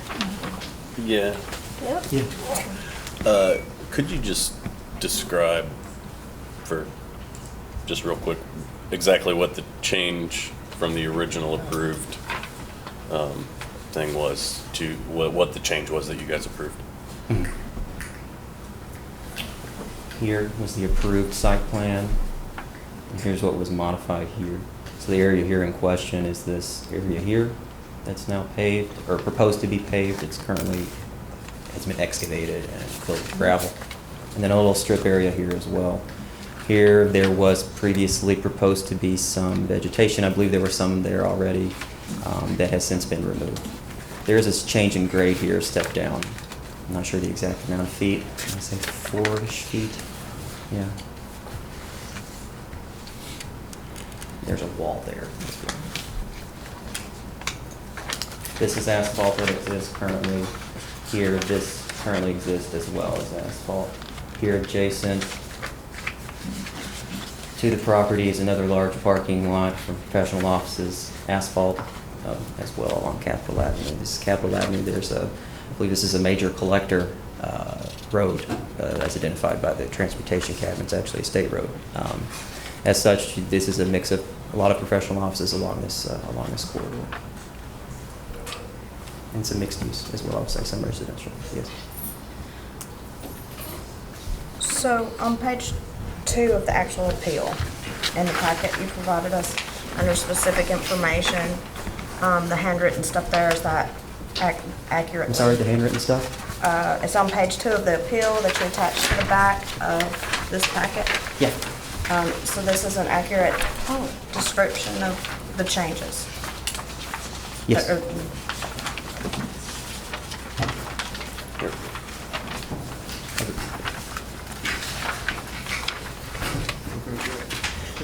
Oh.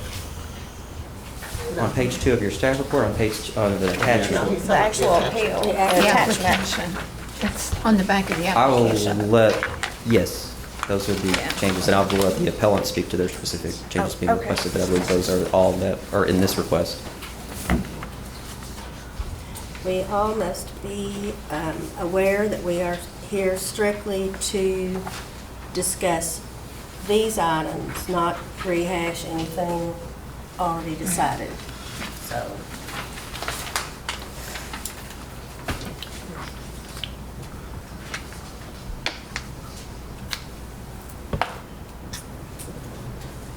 So the rock, sorry. In my packet on page 7, there's a photograph of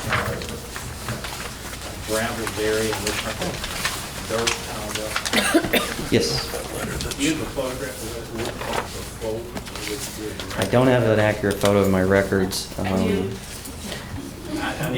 need to get it on the witness at a time, and you all can do anything you want. I don't. Okay, thank you. Would be helpful.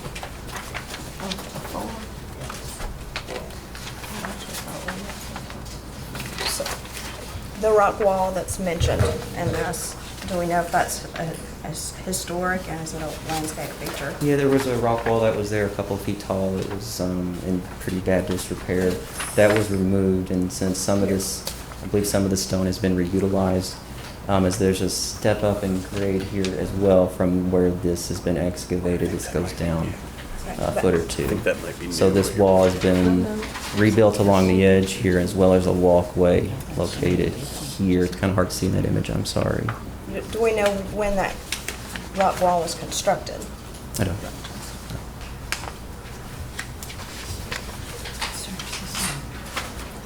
Mr. Miller, did the wall that was there originally serve partially as a retaining wall for the side of the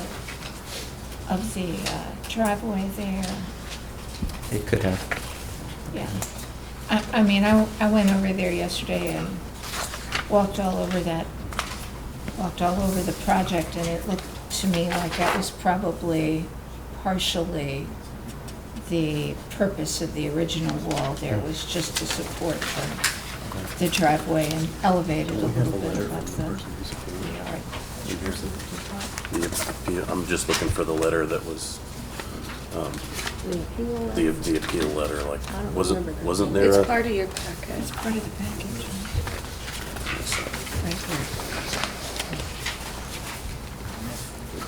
For some reason, I thought I remembered It's on the something back of there. that. It's on the back of that. Okay. There it is.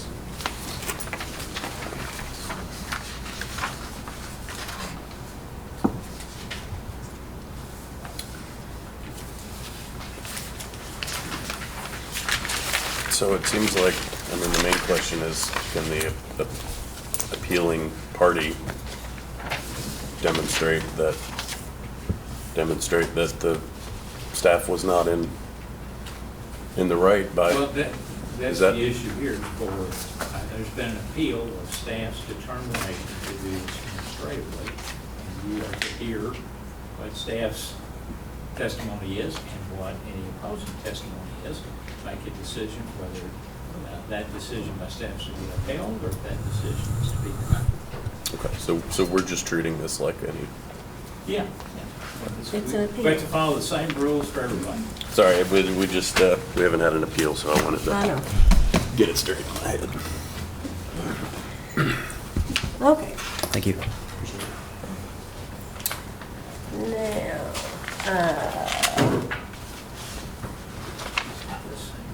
the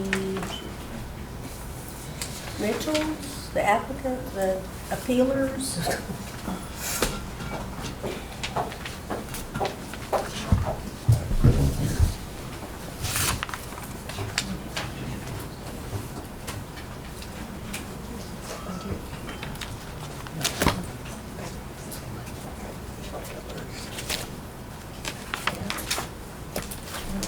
Provide you all something and then I'll tell you what it is. Thank you. While she's handing that out, I wanted to disclose to the board that the applicant and I had a brief telephone conversation the other day with the understanding there was no discussion of this application at all, but about processes. And with that opportunity, I want to say that none of the board members should speak with anyone concerning anything outside of the hearing or take evidence of any kind outside of the hearing. So your actions were absolutely correct. We've spoken earlier today about it, and disclosing it to the board is the appropriate thing to do.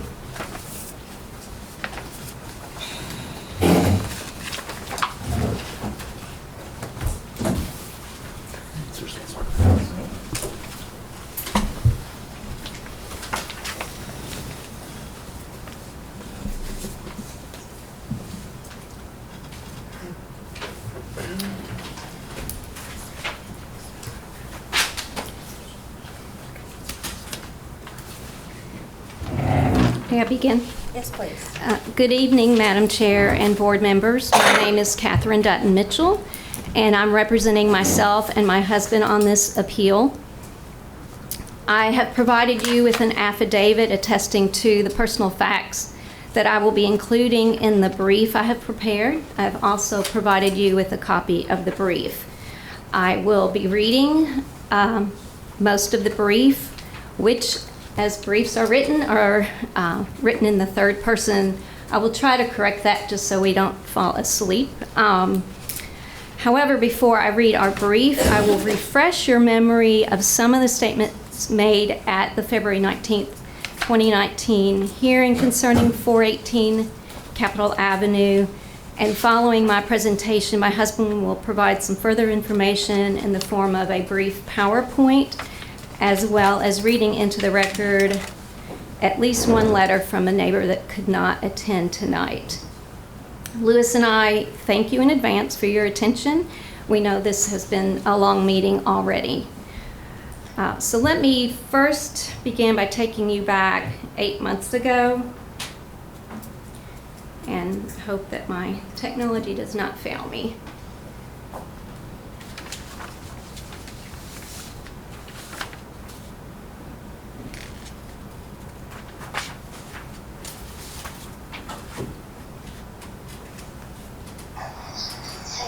I'll let the applicant speak a little more in detail to this. I mean, it just seems that, let me tell you my fear, and we have many conversations on this board about how making a small adjustment here and a small adjustment here, and all of a sudden the entire character of the place has changed.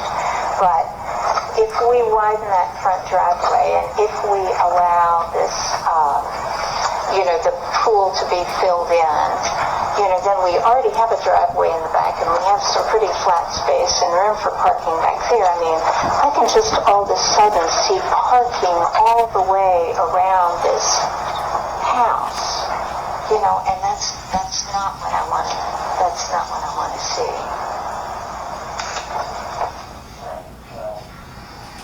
This may be to the extent of the parking that we approve.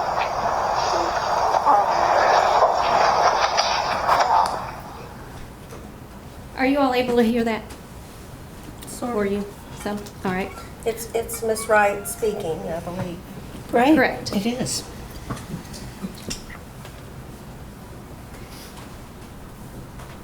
This was a response. Understanding with the application, with the site plan provided, that we are delineating where the parking that is proposed to be constructed on the site, we have delineated where that is.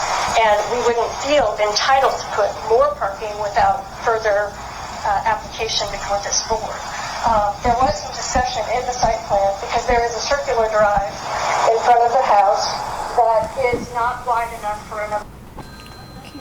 So as you heard, the applicant at the time said that they would not feel entitled to add more parking without coming back before the board.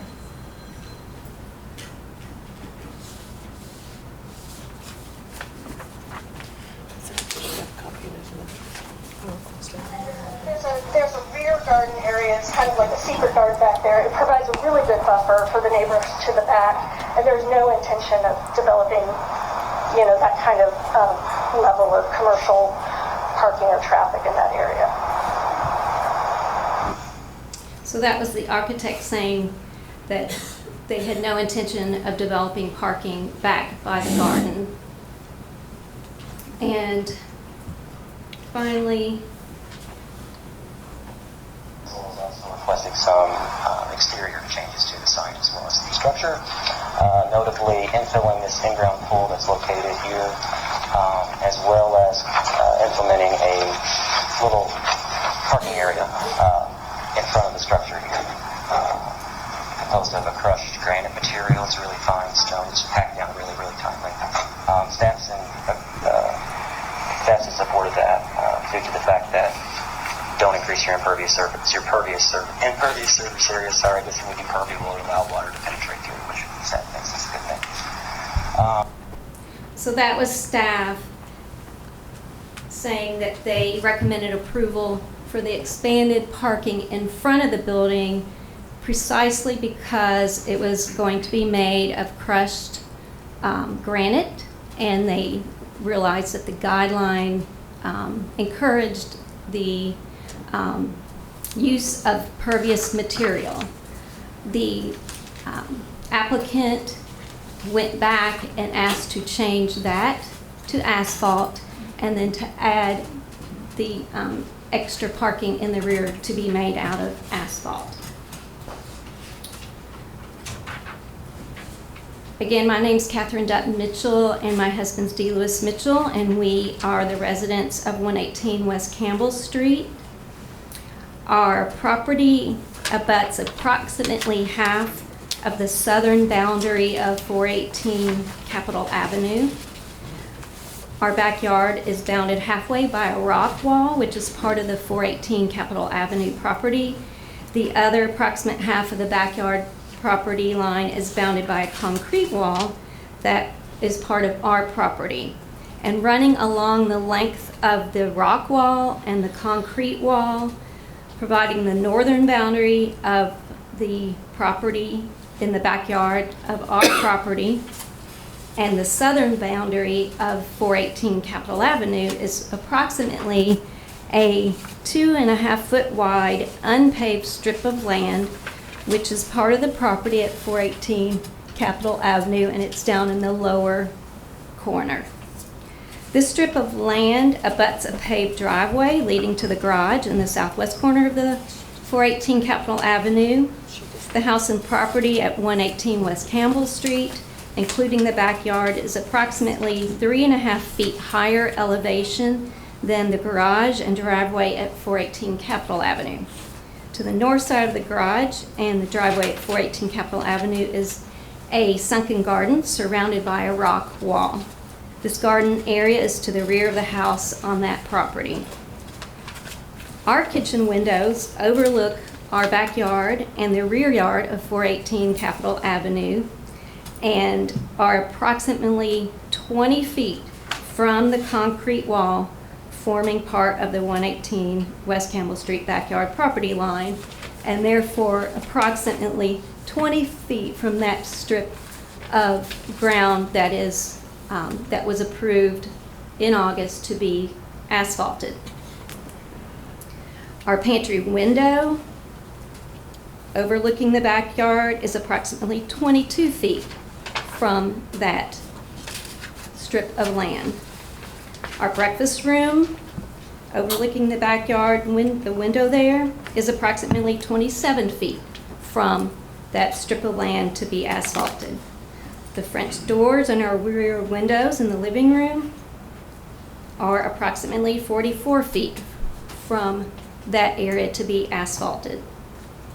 The solarium windows in our home and overlooking our backyard and the rear yard are approximately 44 feet from that area. There is a large raised patio running along approximately the eastern half of the rear of our house, and it is approximately 27 feet from that area.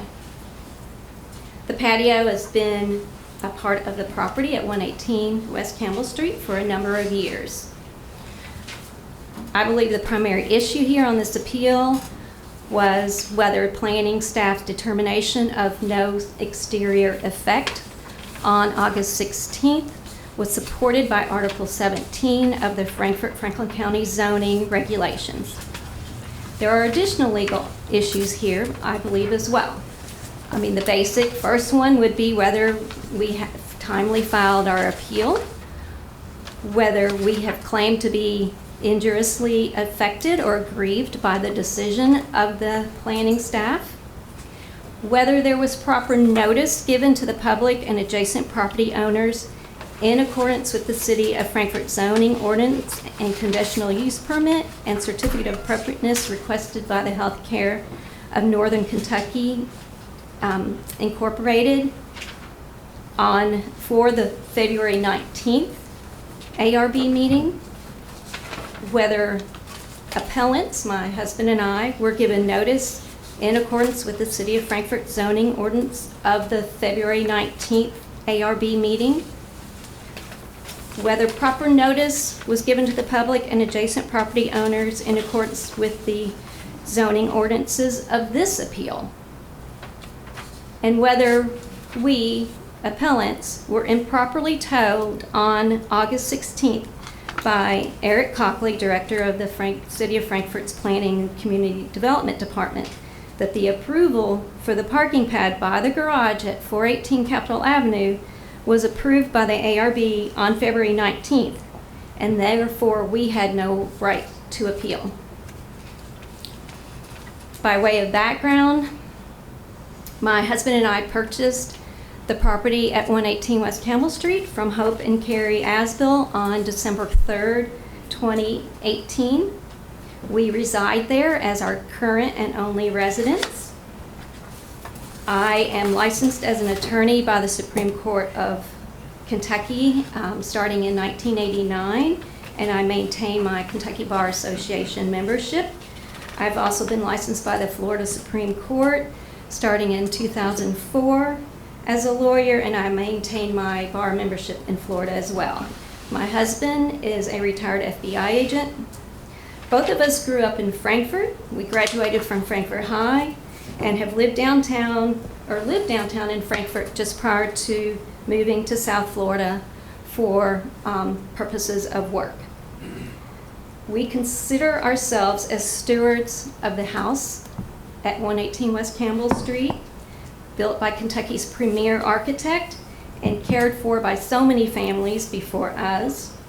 We also consider ourselves and hope to be stewards of the adjacent historical property that we look out on, which is 418 Capitol Avenue, known as the Hazel Rig House.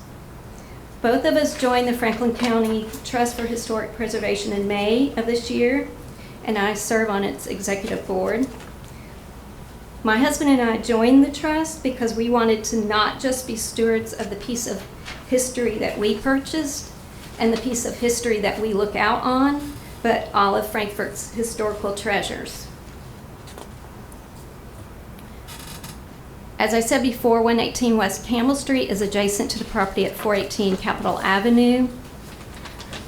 118 West Campbell Street house was completed before 1930 and was designed by Leo Oberworth. The design of the rear of the house and the elevation of the land in the house allows for a view of the rear of the property at 418 Capitol Avenue and the gardens therein. The property and gardens in the rear of 418 Capitol Avenue predate the house now at 418 Capitol Avenue. Neither my husband nor I received notice of the ARB meeting in February 19th concerning 418 Capitol Avenue, and therefore we did not attend or provide comment. We applied for Kentucky Historic Preservation Tax Credit through the Kentucky Heritage Council, the state's Historic Preservation Office, on April 29, 2019. At the request of the restoration manager at the Kentucky Heritage Council, our proposal was amended to include restoring 2 windows on an internal wall of the kitchen that had once been the outside wall of the kitchen facing the backyard. The 2 new internal windows will increase the view to the backyard and the property at 418 Capitol Avenue throughout the rest of the kitchen. Our Heritage Council tax credit application was approved on June 21st, 2019. On August 15th, I witnessed 2 trees being cut down and land cleared in the rear garden area of the adjacent property, 418 Capitol Avenue. The next day, on August 16th, I witnessed demolition of a rock wall alongside the rear garden area of 418 Capitol Avenue. I then called Eric Cockley, director of the City of Frankfort's Planning and Community Development Department, and described what I had witnessed going on by the garage and rear garden of 418 Capitol Avenue. I asked if the owner had permission to make these changes. After pulling the file for that property, Mr. Cockley said that the owners of 418 Capitol Avenue were given permission at the February 19th, 2019 ARB meeting to add a parking area by the garage. He described the project as paving in the approximate 2-foot wide strip of land to the left of the driveway and adding an 18 by 27 foot parking pad to the right of the driveway. I told Mr. Cockley that my husband and I did not receive notice of the February 19th ARB meeting. He assured me that we had. I asked him to verify that, and he agreed to do that.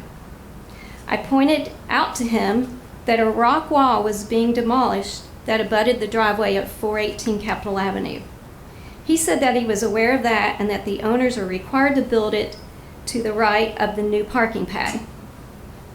I explained our opposition to the project and asked Mr. Cockley if we could do anything about it. He said that there wasn't anything we could do since the approval to put this parking pad by the garage was given at the ARB meeting on February 19th. He further explained that they only have a 30-day appeal period and therefore our right to appeal had long since passed. I asked Mr. Cockley to still provide me with the approved plans, and he agreed to do that via email. That was on August 16th. Finally, on August 20th, I received an email from Jordan Miller, Senior Community Planner, with a 2-page design plan labeled 1 Northern Kentucky Hardscape Plan and dated May 16th, 2019. The design plan focused on an expanded parking area near the property's garage, as well as an asphalt extension of the property's front circular driveway. Beneath the front circular driveway expansion area, the design plan had the words printed asphalt extension, and beneath that it said pending approval. The next day I emailed him and copied Mr. Cockley and pointed out to Mr. Cockley or to Mr. Miller that the design plan I was sent had the word pending on it. I asked him to please send the plan that was actually approved and reminded him that we were still waiting for proof that we were sent a notice for the February 19th hearing. On August 22nd, I received an email from Mr. Miller with the documents concerning 418 Capitol Avenue that actually went to your board on February 19th. Also in that email, he told me that the notice for our property for the February 19th ARB meeting was sent to Carrie and Hope Asbill, not my husband and I. I then called Mr. Miller and told him that the design plans that went to the ARB on February 19th did not contain an expanded parking area near the garage. He said that was because the applicant asked for that amendment to the ARB approved plan at a later date. He explained that he did a site visit to 418 Capitol Avenue on August 16th and gave verbal approval to proceed with adding a parking area near the garage. I told him that my husband and I were home that day, asked why we didn't receive any form of notice, and why he just didn't knock on our door. His response was that he didn't have to. I asked Mr. Miller what we could do about the staff-approved changes. He said that there was a 30-day appeal time for decisions. I filed my appeal on behalf of my husband and I within the hour. I emailed Mr. Cockley a summary that same day of the communication that transpired between us on the phone on August 16th, including that he told me that the parking pad near the garage was approved on February 19th and that we were well beyond our appeal time. Mr. Cockley responded to my email but did not correct or deny in any manner my recollection of him giving me the wrong date for approval of that parking area and telling us that we were beyond our appeal time. On August 26th, I emailed Mr. Miller asking for documentation of the approval given on August 16th for the parking area. He emailed me a document titled Application for Plan Examination and Building Permit. It was dated May 14th and signed by Jen Williamson, project architect. On the first page of the document in the area for the proposed use description was handwritten, change of use from residential to office and exterior modification, interior modification. Underneath those words written in the same box but in darker ink was amended 8/16/19 extended parking.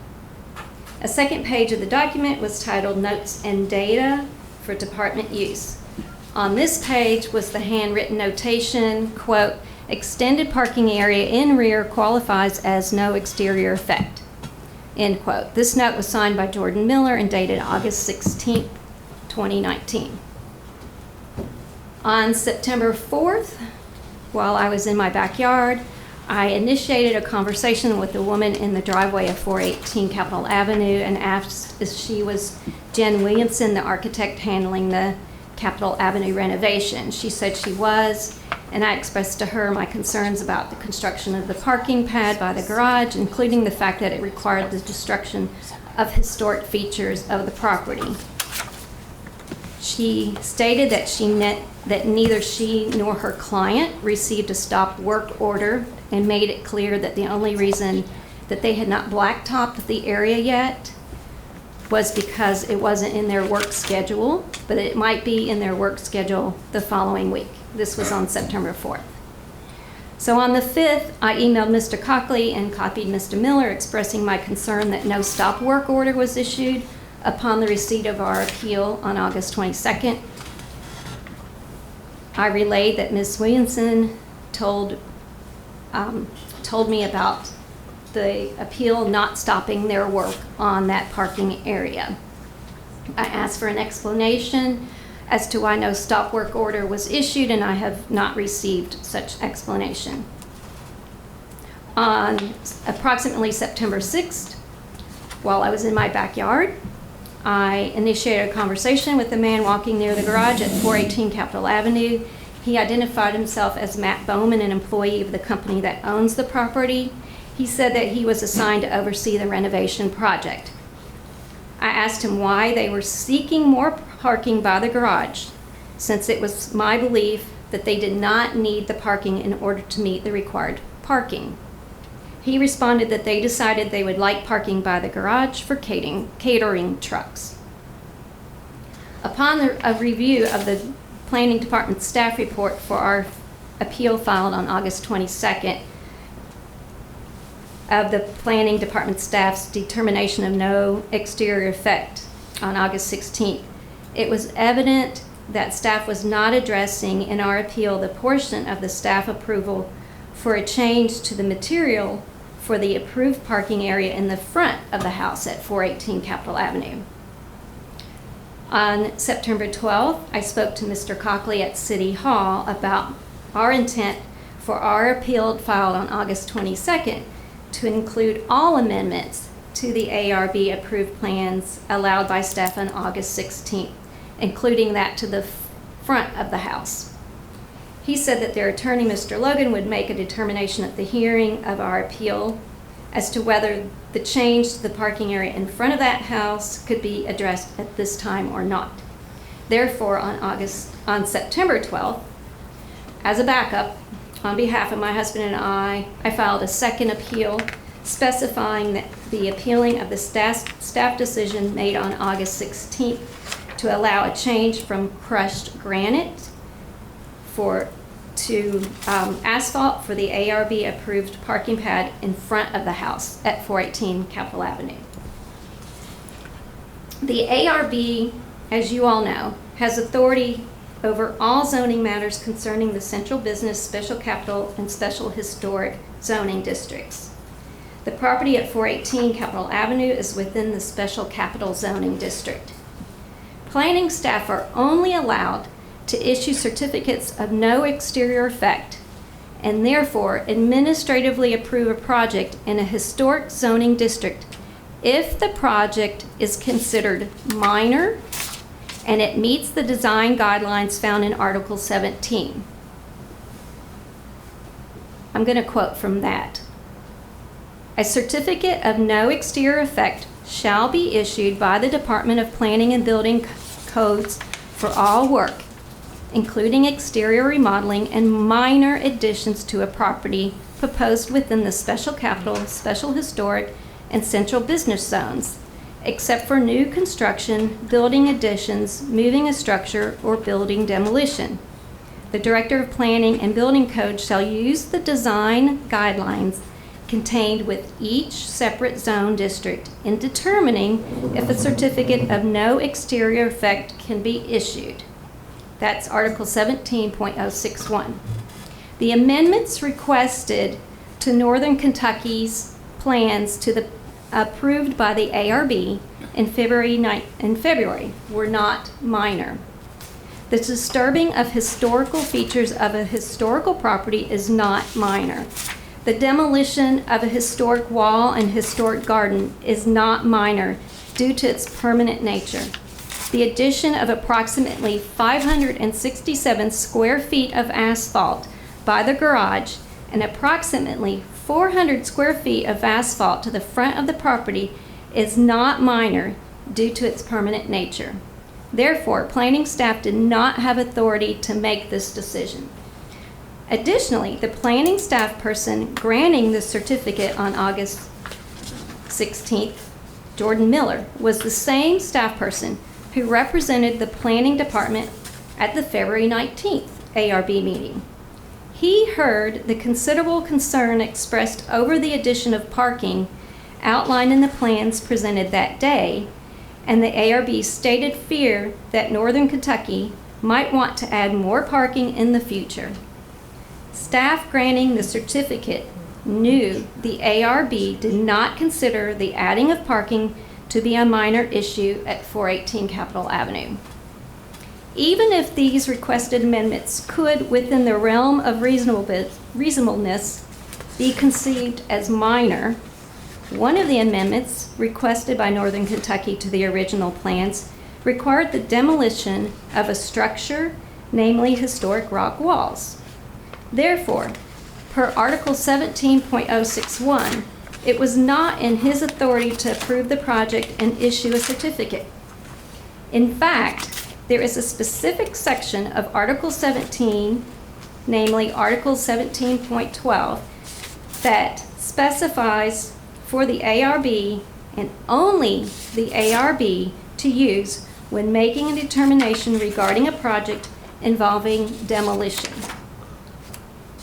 Per 1712, the ARB must consider the historical importance of the structure and its significance to the history, character, and/or fabric of the designated area. It even requires this information to be presented in a report prepared by an architect or an architectural historian. Additionally, the requested amendments didn't meet Article 17 guidelines. Therefore, it was improper for planning staff to issue certificate of no exterior effect. Article 1710 contains the design guidelines for exterior remodeling. It states that they shall be used by the applicant as well as, quote, the director of the Planning and Building Codes Department in determining if a certificate of no exterior effect may be issued for the proposed work. That's 17.10.1.a. concerning masonry, and it states, original architectural materials such as brick and stone, wood siding and trim, cast and wrought iron, and sheet metal shall be repaired, restored, and reused wherever possible. Article 17.10.9 guides projects concerning site features. This section requires, quote, private elements, end quote, including walls. This guideline states walls and fence, including gates, are a consistent and dominant element throughout the historic areas. The guideline mandates that existing wrought iron or cast iron fences and masonry walls shall be repaired and retained whenever possible, end quote. The certificate of no exterior effect was a clear violation of this mandate and the guidelines. Staff authorized the moving of a historic rock wall and the permanent demolition of another rock wall when they issued the certificate. Staff was beyond their authority to do so. Article 17.10.9.b states, quote, whenever possible, existing walkways or garden ornaments shall be retained and repaired, end quote. Staff's issuance of the certificate and approval to destroy part of the historic rear garden, the subject of newspaper articles and referenced in books, violates this guideline. Finally, it is well established throughout Frankfort zoning guidelines that the use of impervious materials for ground surfaces is discouraged. Planning staff, specifically Jordan Miller, was on notice that the ARB approval given on February 19th for the expanded parking area in front of the house was based on staff's, namely his, recommendation for approval because it was going to be made of pervious material, namely crushed granite. Mr. Miller was aware, based on his attendance at the February 19th ARB meeting, that there was concern expressed by at least one ARB member that the owners of 418 Capitol Avenue might seek to add additional parking in the future. He was aware that project architect and representative Jen Williamson assured the ARB that day that her client would not seek additional parking on that property without application before the board. Yet, it was this same person who asked planning staff months later if staff would approve the additional parking instead of making application to the ARB. This was not a good faith action. Mr. Miller was also aware, based on his attendance at the February 19th ARB meeting, that Ms. Williamson assured the ARB that her client would not seek to add parking near the garage and, quote, secret garden area, end quote. The seeking of the certificate via planning staff of the Northern Kentucky through their architect and the issuance of the planning staff by the planning staff were not actions taken in good faith or with respect to the concerns and wishes of the ARB. The fact that staff required the rebuilding of a rock wall that was to be moved in order to make way for the requested parking pad near the garage was in of itself an acknowledgement that there was actually a variance being given, and therefore the requested project did not meet the definition of no exterior effect. The rocks from the rock wall removed between August 15th and August 21st to make room for the parking pad near the garage were recommissioned as a retaining wall abutting the new parking area. It was rebuilt in a manner not comparable with the style of the rock wall that was removed and all the remaining rock walls on the property.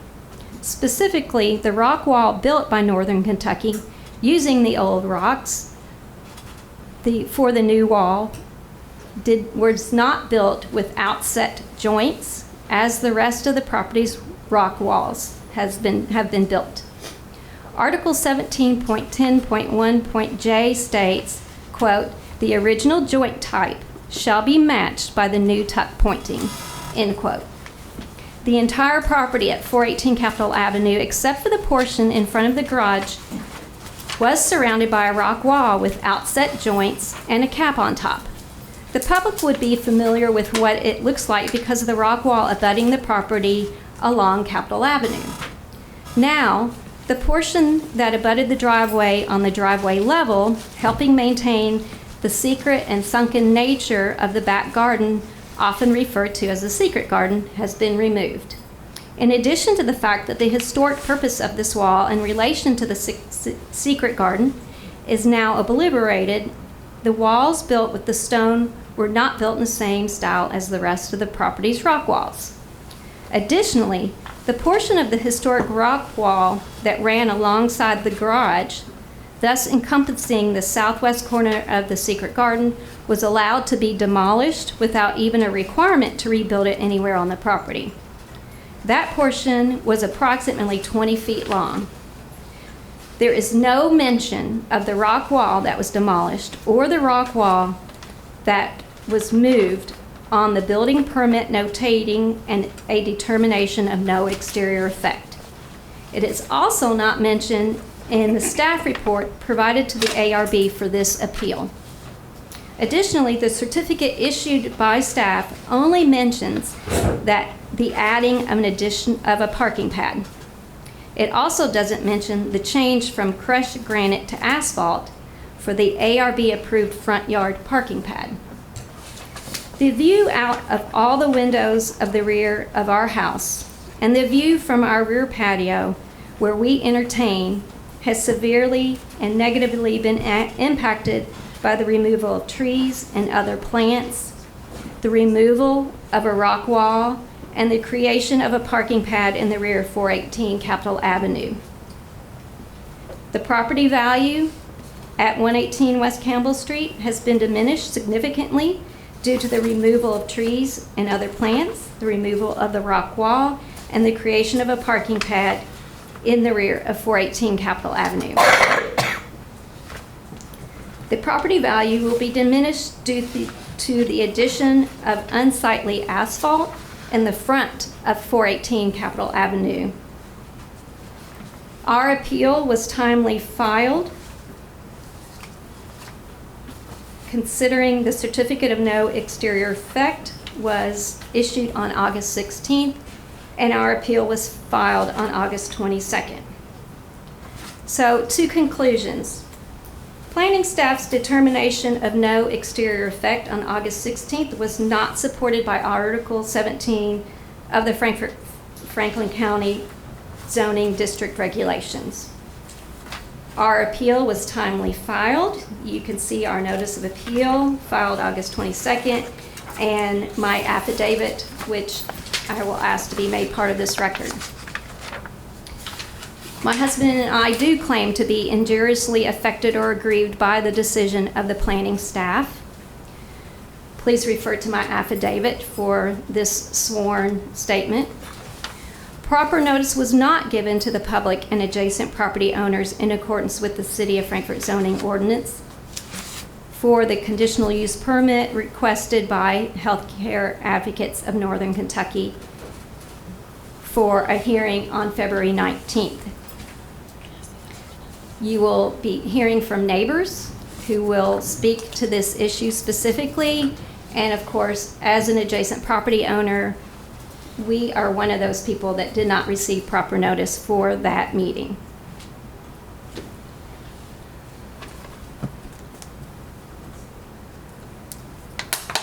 Proper notice was not given to the public and adjacent property owners in accordance with the zoning ordinances of this appeal.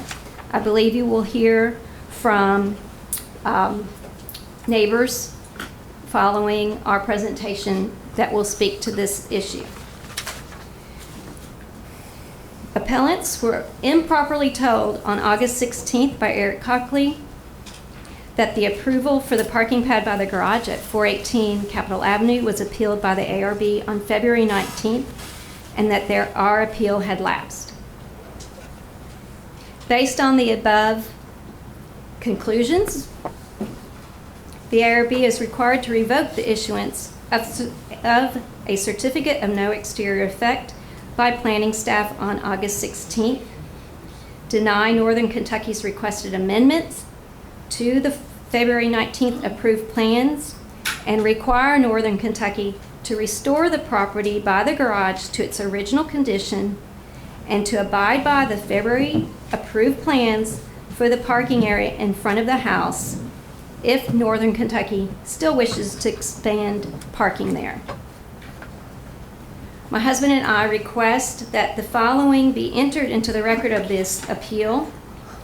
All documents related to the February 19th hearing related to 418 Capitol Avenue, including but not limited to the recording of that meeting, the recording of the portion of today's meeting concerning this appeal, all documents exhibited at today's meeting concerning this appeal, all documents provided by appellants to the ARB at today's meeting concerning this appeal, including but not limited to my affidavit, our brief, and the records in response to records requests that I have made. I will provide you a copy of the open records requests that I made. The city has on file what we were provided pursuant to those open records requests. We also ask that it be made part of the record any documents provided by members of the public at today's meeting concerning this appeal. Madam Chair, with regard to the request of filing documents of the February meeting, I would object in that is they're trying to make an appeal to us of a decision we made. We don't have that authority under 1709, and I think that those issues are not before us. What is before us is what was done administratively, and any others that relate to that are certainly relevant to this hearing. If I may respond to that, we are not appealing the decisions made at the February 19th meeting, but the record of that meeting is very pertinent to the decisions that were made later by staff. That's the purpose of making the record of the meeting on February 19th a part of the record of this appeal. That can certainly be put in by a vow, Madam Chair, if they wish to. Well, I'm sorry. A vow means that it's not part of our official record. She can file it, and irrespective of that, to be part of the record should she make another appeal. Okay, thanks. And I do have a CD and a zip drive of it that I will provide you. I'll add a few thoughts based on some of the comments. Please keep in mind that the parking requirements were fulfilled prior to the requesting of this plan amendment. They don't need this extra parking. As Mr. Radke said earlier, you have to think of the worst case scenario. And the worst case scenario concerning parking in the rear lot would be trucks. In fact, the representative for Northern Kentucky said that's exactly what they wanted for it. Perhaps these would be overnight, on weekends, foot traffic back and forth from the trucks, staff waiting around for the trucks during the events going on. The project, which you see as ready to be paved, ready for asphalt with the gravel and all the land now graded, would not have gotten that far if, on the day I called, which was August 16th, the day it got approved, I had been told accurate information. I would have filed my appeal within the hour, just like I did on August 22nd, when I finally found out the truth about when that approval was actually given. I think that Northern Kentucky, the lobbyists there, were taking a risk, asking for and receiving staff approval when the person who requested it on their behalf knew she was treading on shaky grounds, I believe, based on her attendance at the February 19th meeting. Thankfully, that parking area has not been blacktopped yet, and they can certainly put it all back. They have all the equipment. They have staff out there every day, and the rest of the project is not finished, so they can certainly reclamate what has been done.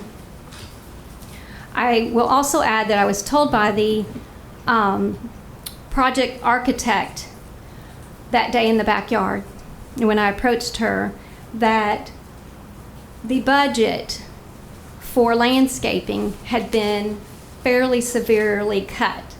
And the landscaping all along the rock wall and then the concrete wall all the way down that they showed you at the February 19th meeting is no longer going to happen. In fact, it can't happen on part of it because there will no longer even be soil left. That will be asphalted. And the wall abutting that soil is our concrete wall. So we will have asphalt up to our wall.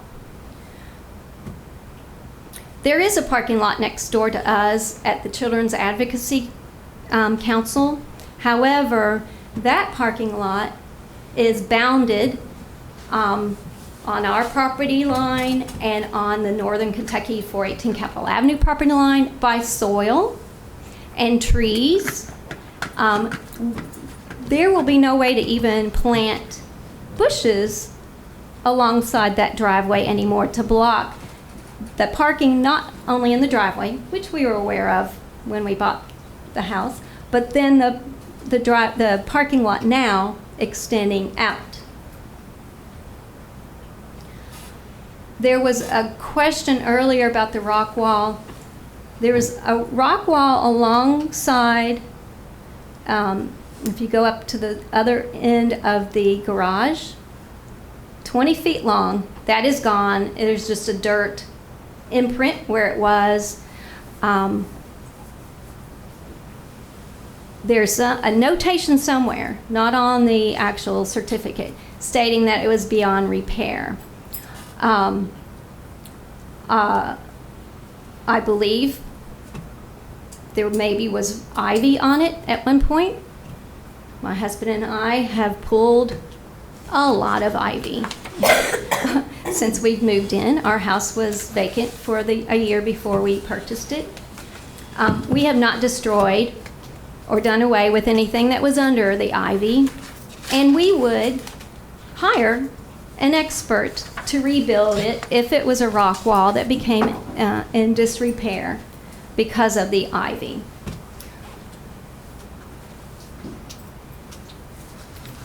I will wrap up my remarks. My husband has a very brief PowerPoint, and I think, was it one letter from a neighbor that could not make it. Thank you so much for your attention. I know that was a very long presentation.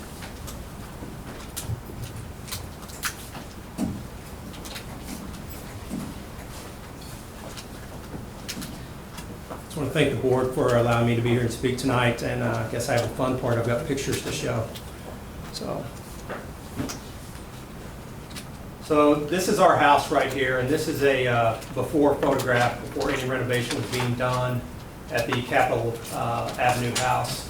Here is the driveway going up to, leading up to the garage. You can see all the trees, the garden, the yard.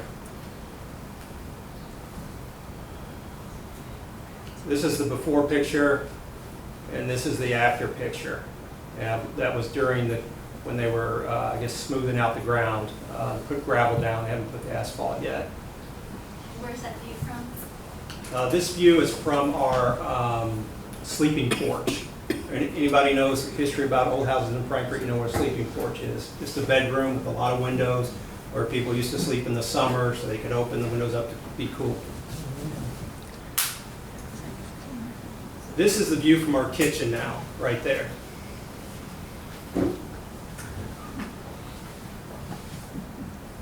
That's another view from the sleeping porch. That's upstairs. That is room from our downstairs breakfast room.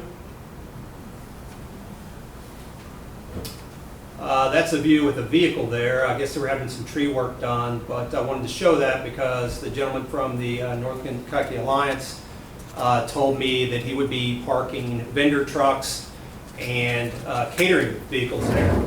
So, which brings me to another issue is, I think they said they were going to have 12 parties a year or something to that effect. So those trucks would be arriving several hours before any event, unloading. They're there all night, and when the event is over, I don't know what time, but it's going to probably take hours to reload everything back on those trucks. So that is something we would be having to see and listen to probably for hours.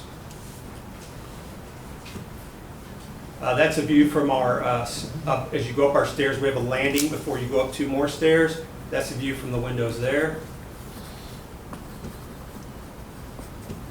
That's another view from the staircase landing. This is a picture from our back patio. This was a little harder to see, but that's the same picture from the patio. Picture from the patio.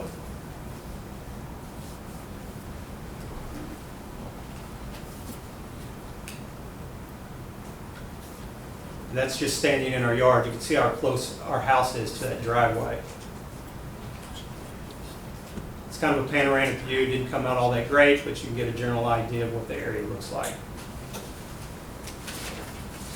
Okay. I just want to talk just briefly about the garden, just some history.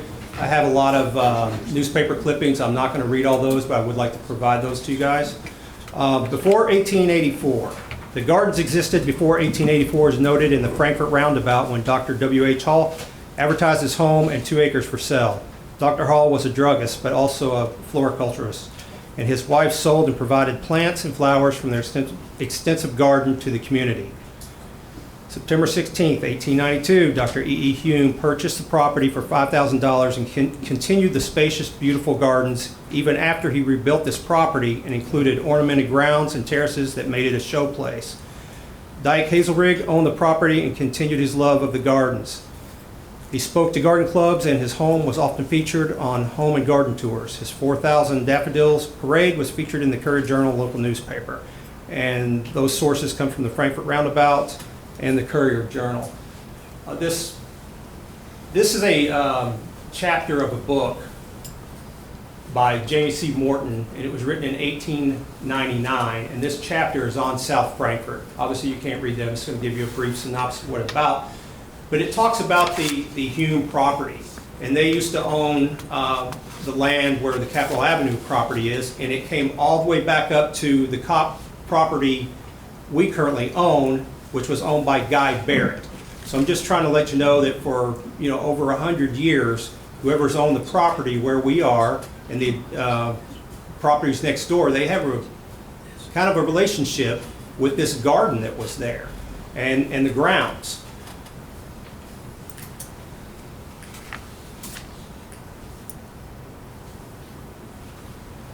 This is the rock wall. This is an old rock wall. This is the new rock wall used by the same stones that were demolished, and they moved the wall back. I'm not sure how well you can see this, and I'm not a mason, I'm not an expert at building rock walls, but I do know enough to know that on the old rock walls that you'll see at the Capitol Avenue property and all over Frankfort, in between the stones, they are tuck pointed. Here, I guess they were trying to make this cap even with this, and I guess they didn't use the right stones or couldn't get it done. So they just filled huge gaps with concrete just to raise the stone. That's not a very good picture because it's a little bit clearer you can see it, but it looks like a cake, double layer cake with icing. It just keeps going up, but there's very thick concrete there. There's no tuck point at all. Here's another view. This is it's a little better picture. That's the original wall, or I'm sorry, the wall that this is connected to. It's got the tuck point between the stones.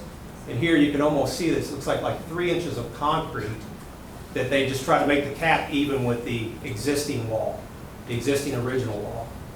So again, I'm not a mason. I'm not an expert at that, but I know enough to know that that's not proper. Just going to go over some newspaper articles real quick regarding the garden.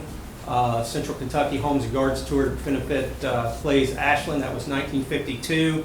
Home and Gardens were looking at properties in Lexington and Louisville. They chose 2 gardens here in Frankfort, Liberty Hall and the Hazelrig House, to take people on tours of their gardens.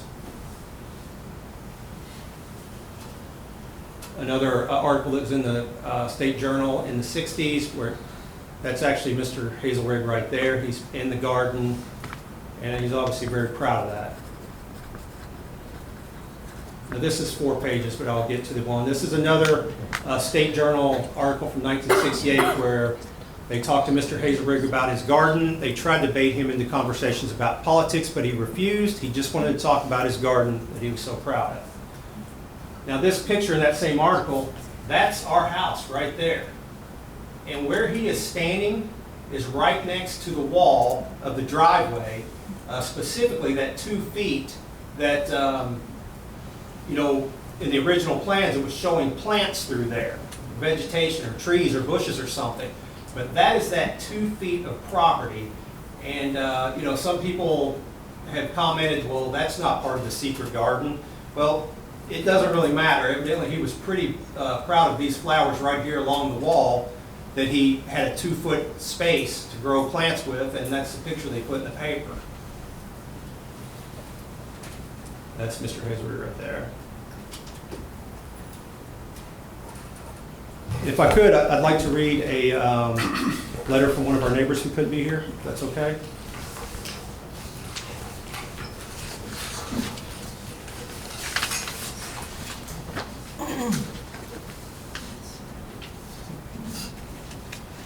Okay, this is from Elizabeth Barr and Donald Clyer. Dear City of Frankfort, ARB, we are writing today in support of our neighbors Louis Mitchell and Catherine Dutt Mitchell, who reside at 118 West Campbell Street. They have provided us details of the process involving their appeal concerning the Johnson Hazelrig House at 418 Capitol Avenue. In addition, we have personally viewed the building site at 418 Capitol Avenue. From our understanding, the original intent and direction of the ARB as rendered in February of 2019 was significantly altered to increase parking. The decision to alter the ARB's direction, as in this case, should have mandated a return to the due process of alerting neighbors and coming before the complete ARB again. We can only imagine the surprise and alarm of our neighbors when they were made aware of this new construction. By looking out their window and seeing trees, shrubs, and walls being moved or removed to make way for a large parking lot. All of this when it was not part of the original ARB agreement. The ARB has the responsibility to protect the historic nature of the residential field of South Frankfort. Creating a large asphalt parking lot on the house site of 418 Capitol violates this responsibility. Sincerely, Elizabeth S. Barr, Donald J. Clyer. And I did want to give you guys these articles just for the record so you have them.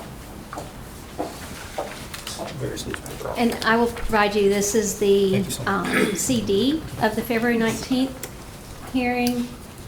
I have the open records request forms.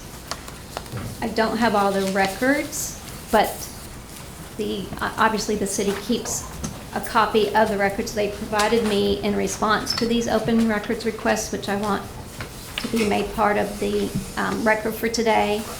And I did want to point out one of the open records requests I made as I read the minutes from the February 19th ARB meeting.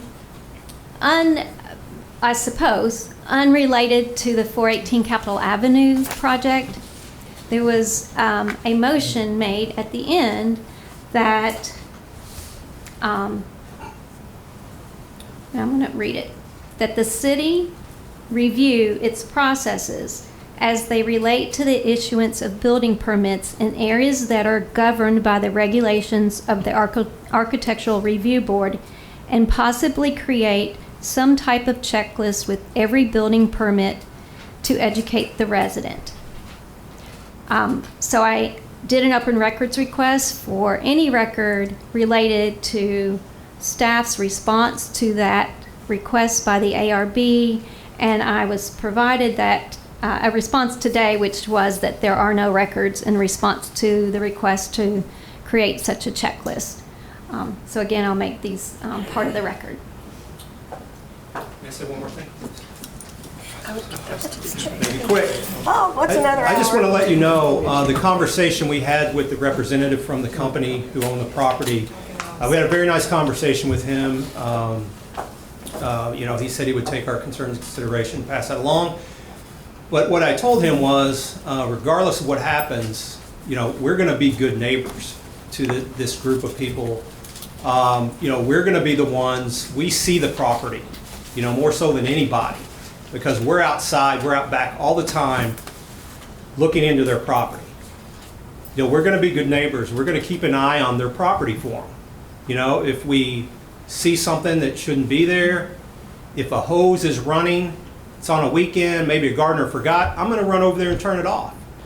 If I see somebody on their property that doesn't belong there, obviously, at night, on a weekend, I'm going to handle that, or I'm going to call the police to handle it.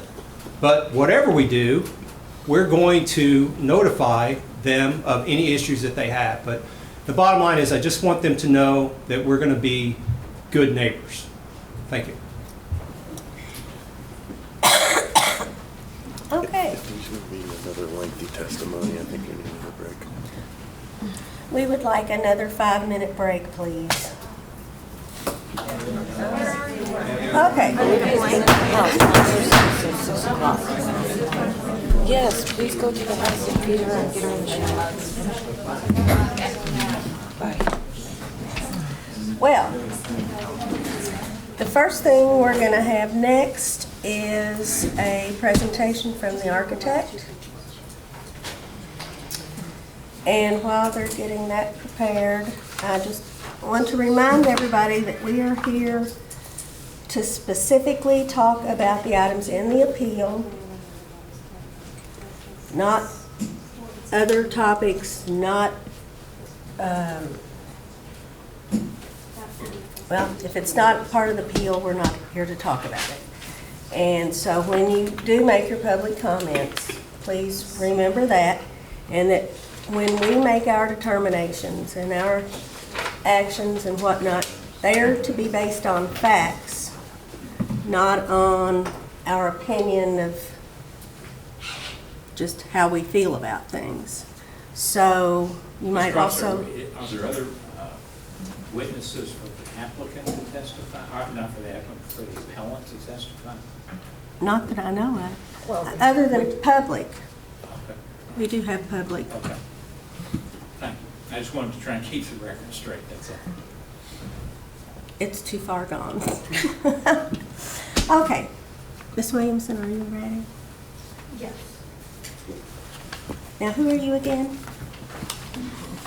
My name is Jen Spangler Williamson. I'm a local architect, and I'm working with the owner of the group from Northern Kentucky who has purchased this property and who we initially brought the application in through in February. I am working with them on the rehabilitation of the house and overall project management of the overall project. So yes, I was here in February, and I recall the hearing, and I recall particularly the discussion in the hearing of concern about parking. We had a site plan at that time, which is here. There was a proposal to put a rectangular motor court on the front of the building that would be providing 6 parking spaces, kind of in a parallel parking fashion on that motor court. There was also a proposal in the site plan at that time to remove a swimming pool that sat over here, and there was a proposal for a hardscaped patio area. We also showed on the plan the diagram of the diagram of a rectangular sort of footprint of a temporary event tent that would be set on site on the occasion that the organization would want to use their property to host an outdoor event.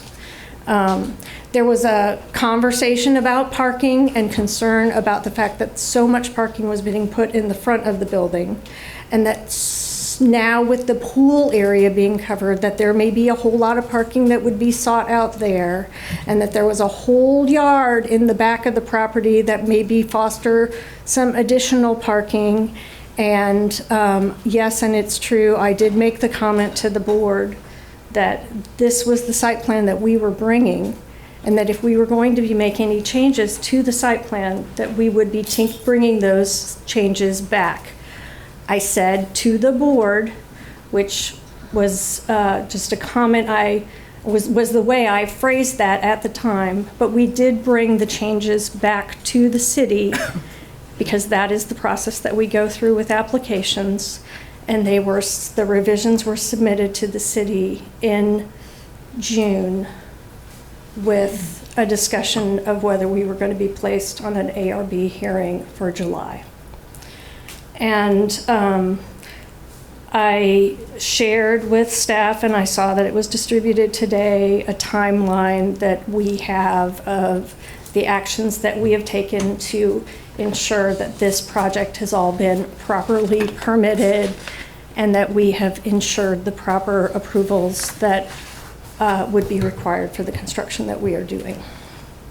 So, so that was the discussion in February, and that was the discussion that was played here for you tonight, and that was the context from my perspective of how those comments came out.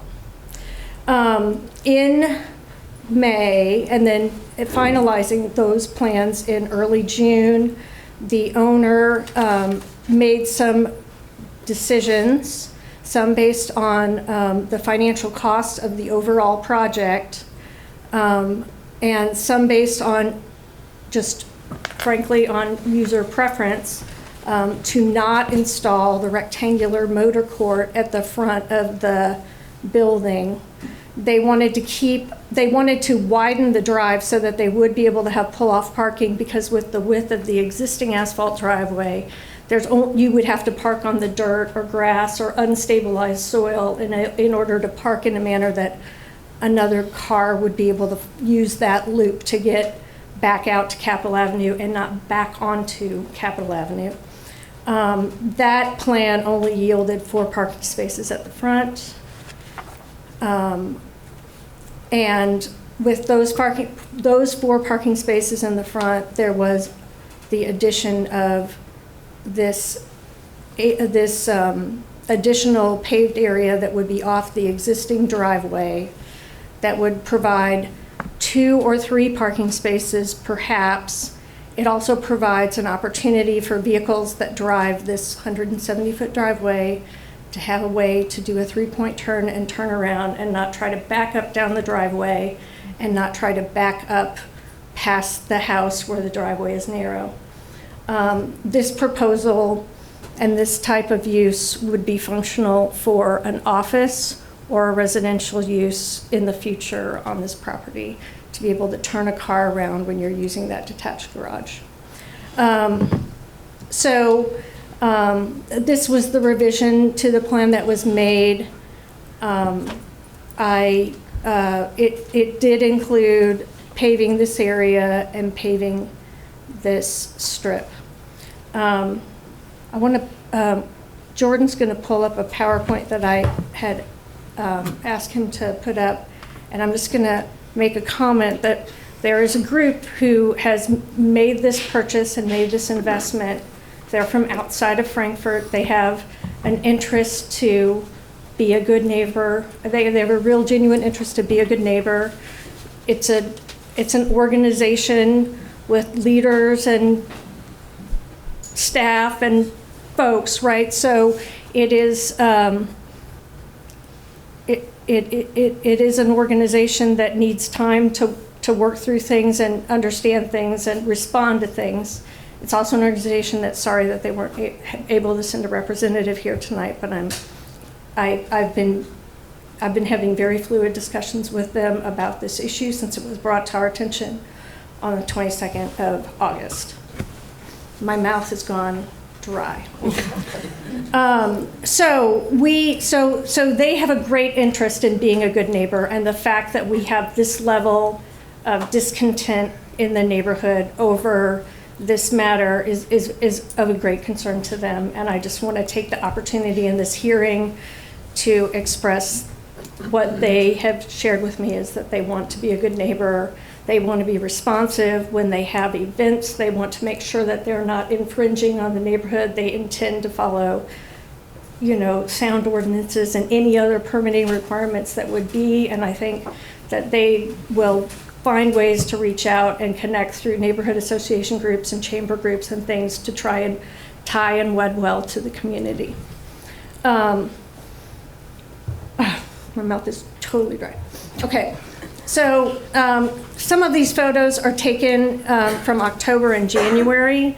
Some of these photos are more current. I will try to go through them quickly. I just wanted to show the photo illustration. We have tried to be somewhat surgical in this approach. We are certainly not trying to put an entire surface lot across the backyard or in this garden area, certainly. And I don't know if it's possible to turn some of the lights down, because I know from where I was sitting before, it's hard to see these images on the screen. Thank you. So, and I'm not sure if I'm going to have this advance right, but I'll try. So there is a photo from October. You can see, I believe this is from October. It may be from January. You can see there's an this is what we were referring to as the secret garden. There's a series of existing mature boxwoods that form a space in this backyard. Somebody's gonna have to give me direction on how to do this. Okay, so you can, here you're entering them. Thank you so much.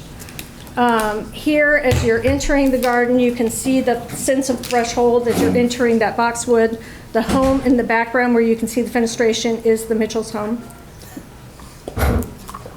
That is their home, standing inside the space, the outdoor space formed by these boxwoods, and the low stone wall to the left. Again, you can see the Mitchell home. You can sort of see the, there we go. You can see the detached garage, the edge of the detached garage there.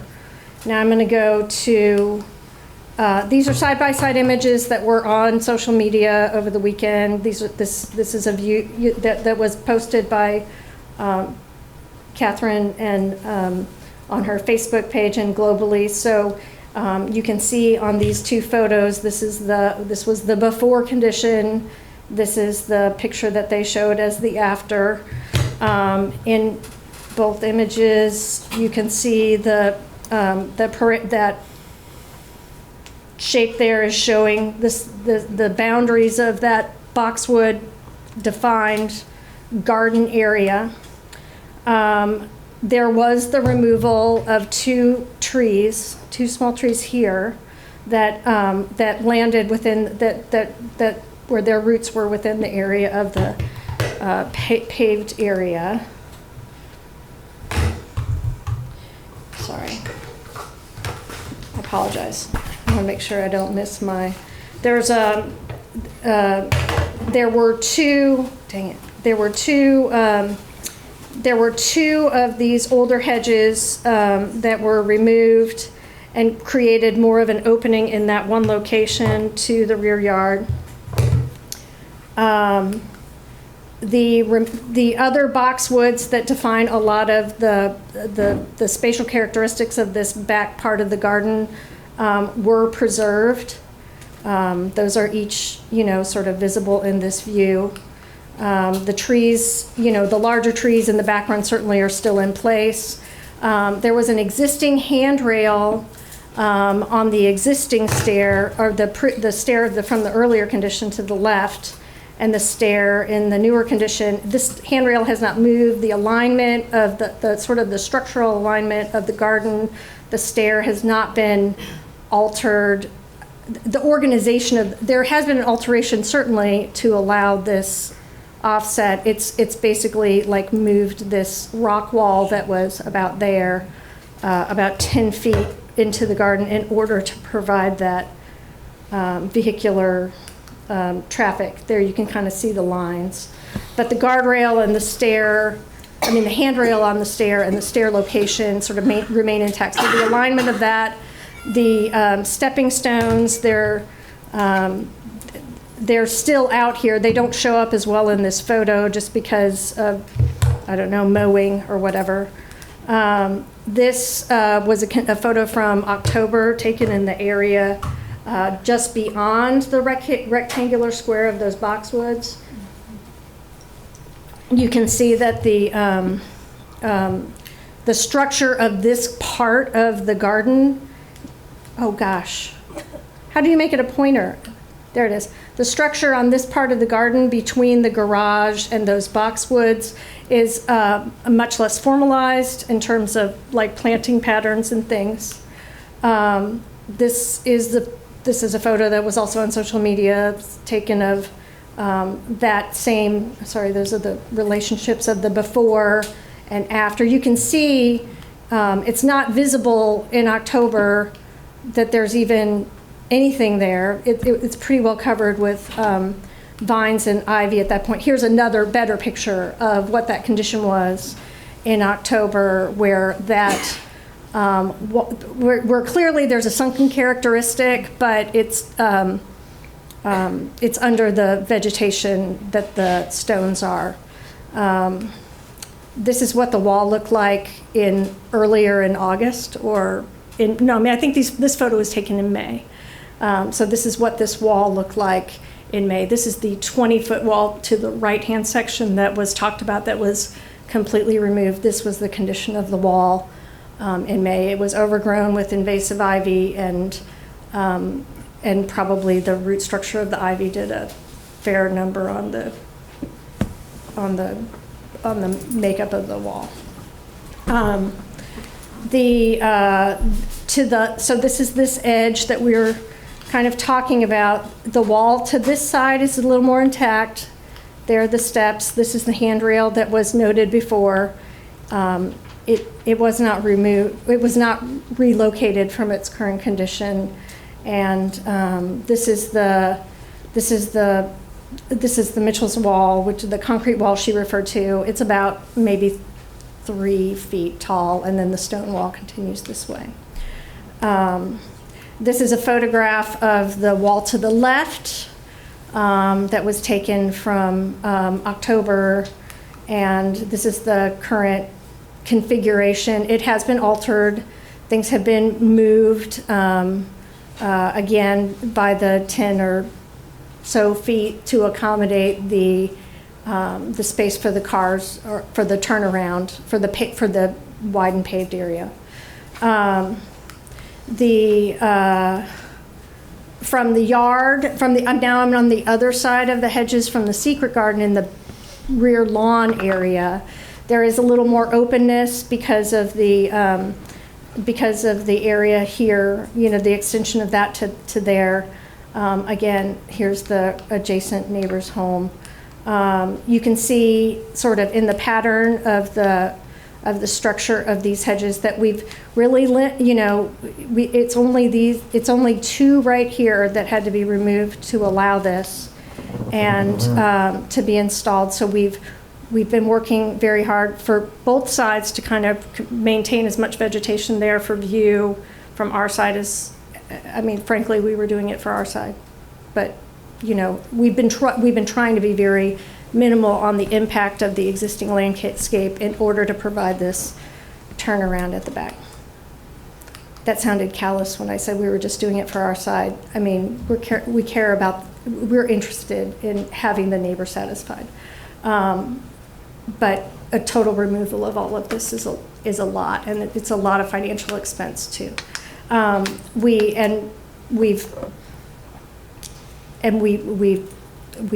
understood we were permitted to do it. We were. So at any rate, so the boxwood on this side stays. Again, we have talked with, Catherine mentioned that I talked with her on September 4th, and that is true. And I told her on September 4th, and we also told her again last week, that we want to do what can be done. I told her on September 4th that we are having conversations with ownership about what we could do, which might include screen planting and softening of the hardscape material, particularly in this area of the drive that they would be looking out to. As I mentioned, we've got an owner with an organizational structure that takes some time to navigate. We can't turn on a dime. But two of the options that we have been working on would include, I feel like this is hanging off the page, maybe it's just my slide, but would include, taking this area of the new paving and do like a decorative pea gravel finish to, what'd I do? Did you do that? Oh. It's cutting off you on the left there. Oh, yeah, you can see, so this would, so we are, the 2.5-foot strip, we are already in action to have that gravel base that was set there for the asphalt paving dug up. And we are looking at options to do screening planting on this edge. And we are going through that process because we do want to be responsive to the concerns of the neighbor. We have also had a conversation about taking this section of the driveway. Remember, this was all existing concrete or asphalt drive that was leading into the detached garage, and this was the additional area that was added. The drive actually widened out here, and then there was that stair going that way. But at any rate, this square, which is largely the piece that I think is pointed to as being in the view shed, we've been having conversations about improving that from an asphalt finish to a stone, like a pea gravel finish. And the screen planting, there was screen planting here on that 2.5-foot strip before. I mean, I shouldn't say that. It was invasive privet, and it's a type of, it was kind of a scrubby looking thing, and we're talking about putting a more evergreen sort of hedge shrub that could be in there intended, that would replace this privet that was removed in March. We do need coordination with the neighbor on this because what have I done? Oh, I guess I'm circling the landscape that's being discussed. We do need coordination with the neighbor on that because this concrete wall is theirs, and before we, and we are understanding that it was conveyed to someone in the construction team or on the ownership team that they're planning to do work on this wall. So we would need to do that planting in a time sequence that would not hinder them in doing whatever work that they want to do on that wall. But I think we have an interest to find a resolution that can mitigate further concern. But I did convey on September 4th when we talked that removing everything that had been built to that point would be a burden on the project financially for the expenditure that had been put forward. So I think that's all I got. Do we want to ask her any questions? Are we just trapped here? Yes. I'll answer questions. Not this wall, but the other wall. Yes. It is a historic feature of the property, or was, or depending on the current status of how much of it's left. You know, the Mitchells have, frankly, they have done more research on the history of this part of the yard. I mean, the garden. I'm not surprised it has this history. I mean, we knew it was a special thing, you know, particularly the area, you know, defined by the boxwoods. It was very heavily overgrown. You know, there's a lot of layers to get down through there. Construction can kind of be a really messy looking thing until it's finished. So, you know, we do kind of have a moment in time where it's been really dry and everything's dusty. And, you know, I mean, we've been trenching power lines from upgraded electrical service on the house out to the garage to meet modern electric code.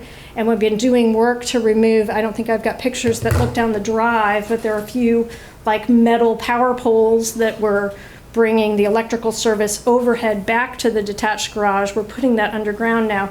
So we've just sort of dug up the whole yard there a whole lot for underground trenching in coordination with the plant board. So there, you know, there are some photos that show some rough looking edges on the cut. But to answer your question, I mean, it looks like it's been there for a while. The side on the right where the ivy was so overgrown had certainly had a lot of disturbance. I mean, it wasn't on the left-hand side. It was more intact in terms of a wall. On the right-hand side, it looked like a, you know, the remains and rubble of a wall. The survey sheet for the property, which is part of its historic record with the National Register listing, does not speak in any way to these landscape features. And I am not sure that the South Frankfort neighborhood, the South Frankfort National Register District cites these features as site features of the district when they talk about the, you know, non-building structures. I think I wanted to mention, and I'm not absolutely certain of this, but I think when the appellant spoke about the demolition application requirements from the city code, and the folks with the city can speak to this better than I can, but I think she was citing the section that was about when you take down a freestand, you know, when you take down a building where you have to do that architectural report. You know, it's not in my experience that the practice here has been that we would do that level of documentation for, I mean, this isn't even an outbuilding that we're discussing. I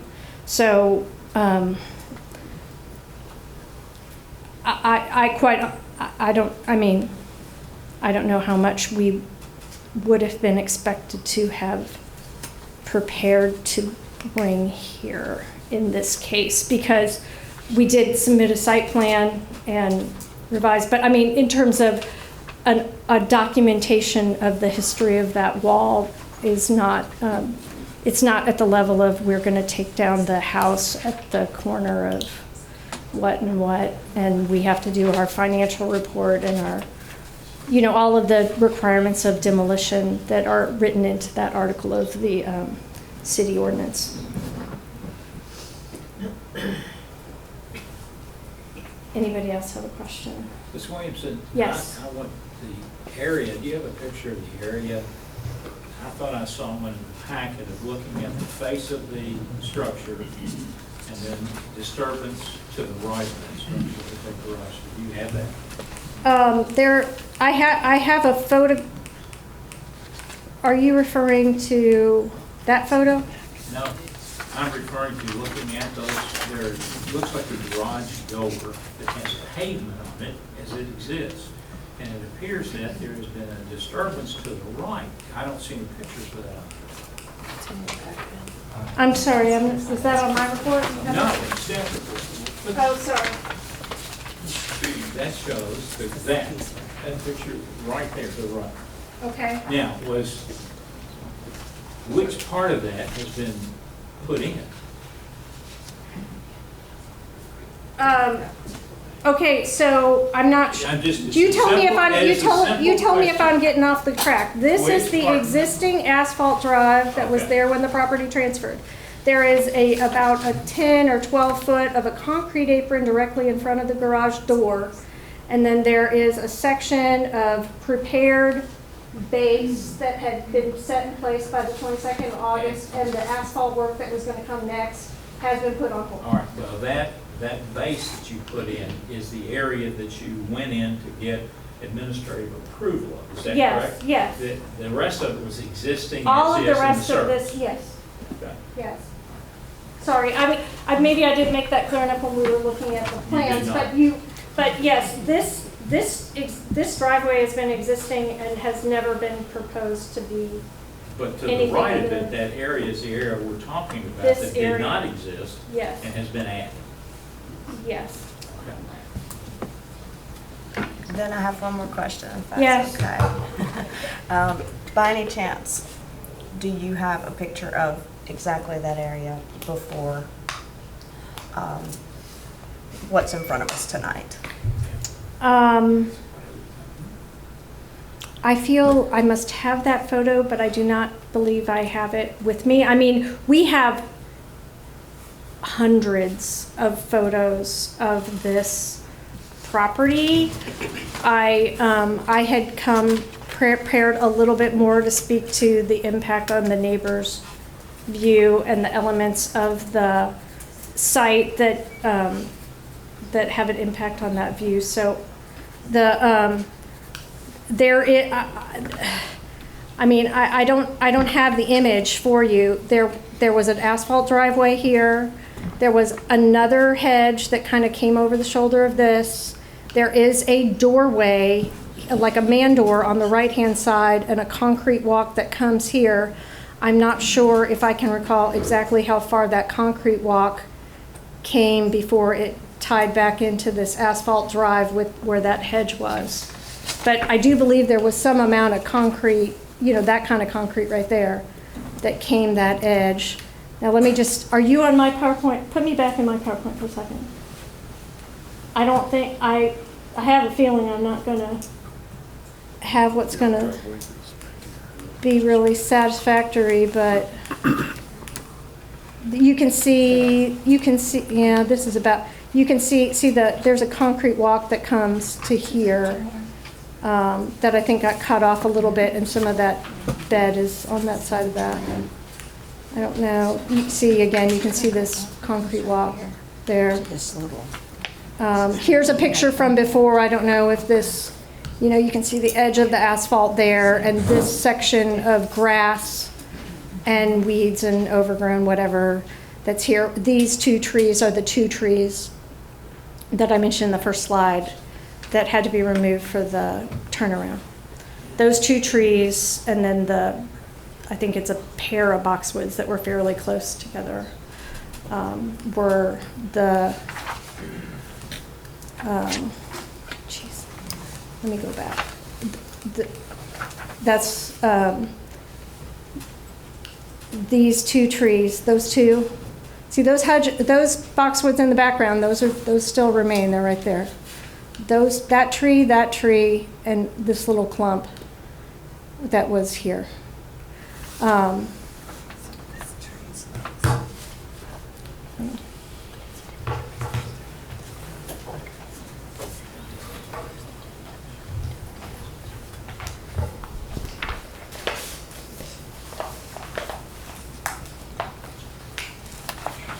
Any other?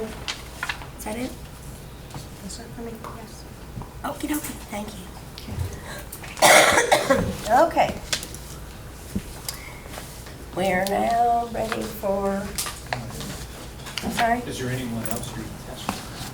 Oh, from From wherever? well, we have speakers We have a list of people who want to speak. Is that what you're referring to? Okay.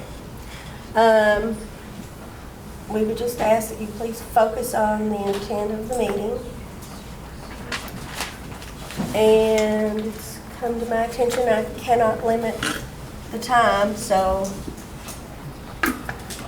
we may be here a while. Sorry. And we'll start With Debbie Bramlage. I'm fine with the 2 minutes. I'm just reading this so that it's part of the record. It's a letter that I wrote. Actually, I didn't know I couldn't or shouldn't. I sent to you all by email yesterday, and I didn't realize it wouldn't be part of the record. So I'm writing in response to a letter I received from Jordan Miller, Senior Planner, Department of Planning and Community Development, City of Frankfort. The letter dated September 10th reached me on or about the 12th or 13th, giving me less than 1 week's notice of a meeting regarding property adjoining mine at 418 Capitol Avenue. That meeting is tomorrow.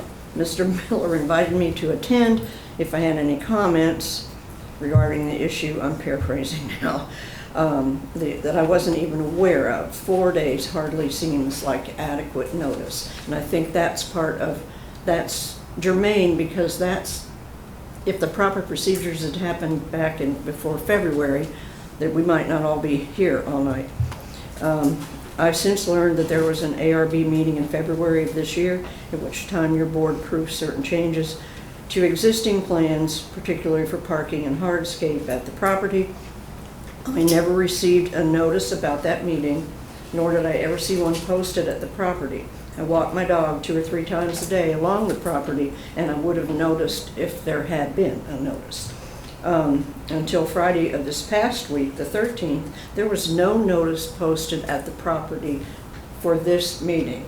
The one posted on that date is at an obscure angle inside the walls of the driveway, not visible to anyone operating a vehicle on either side of Capitol Avenue, not visible to any pedestrian on the east side of Capitol Avenue, and only easily visible to pedestrians headed south on the west side. Then I made some complimentary remarks that it's okay that we don't read them, about you all and this city's concern for history. Basically, I wholeheartedly support the Mitchells in their appeal and ask that you give it the utmost consideration. We do not need any more patchwork asphalt in our neighborhood.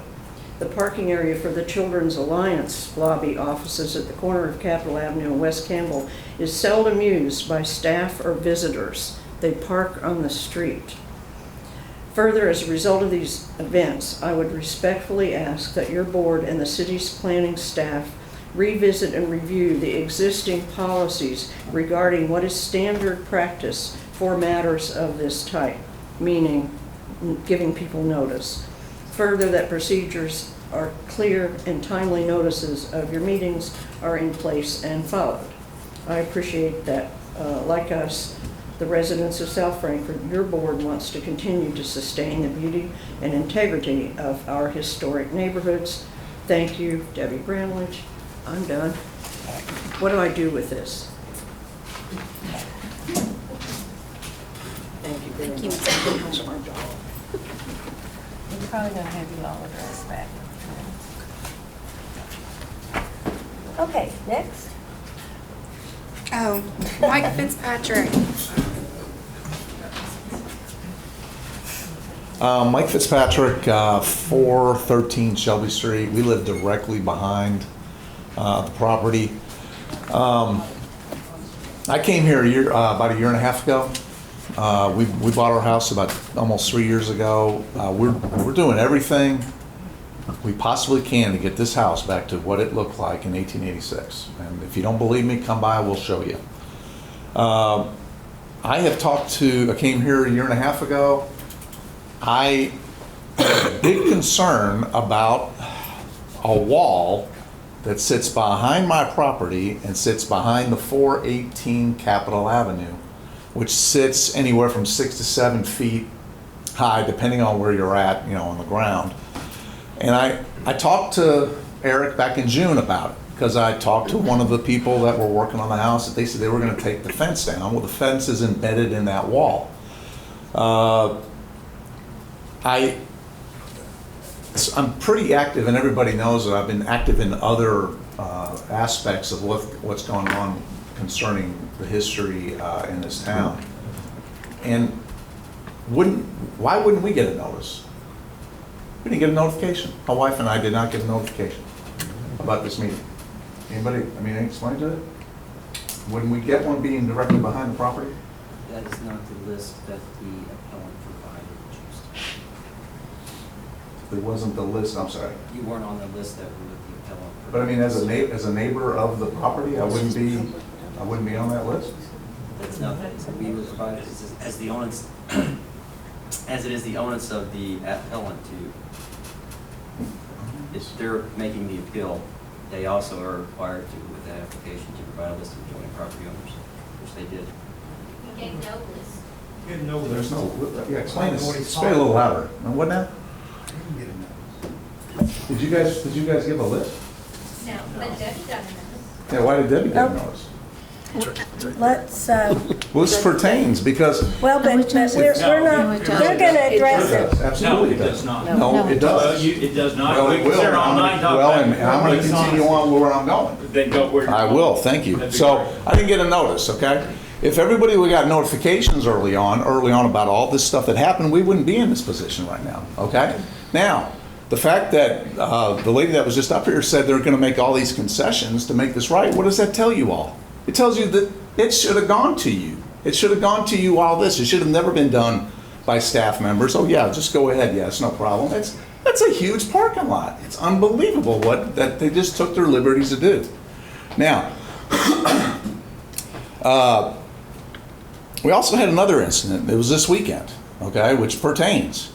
We had a bunch of tree work done in this alley that sits behind their property, behind my property. So the tree guy had a little issue.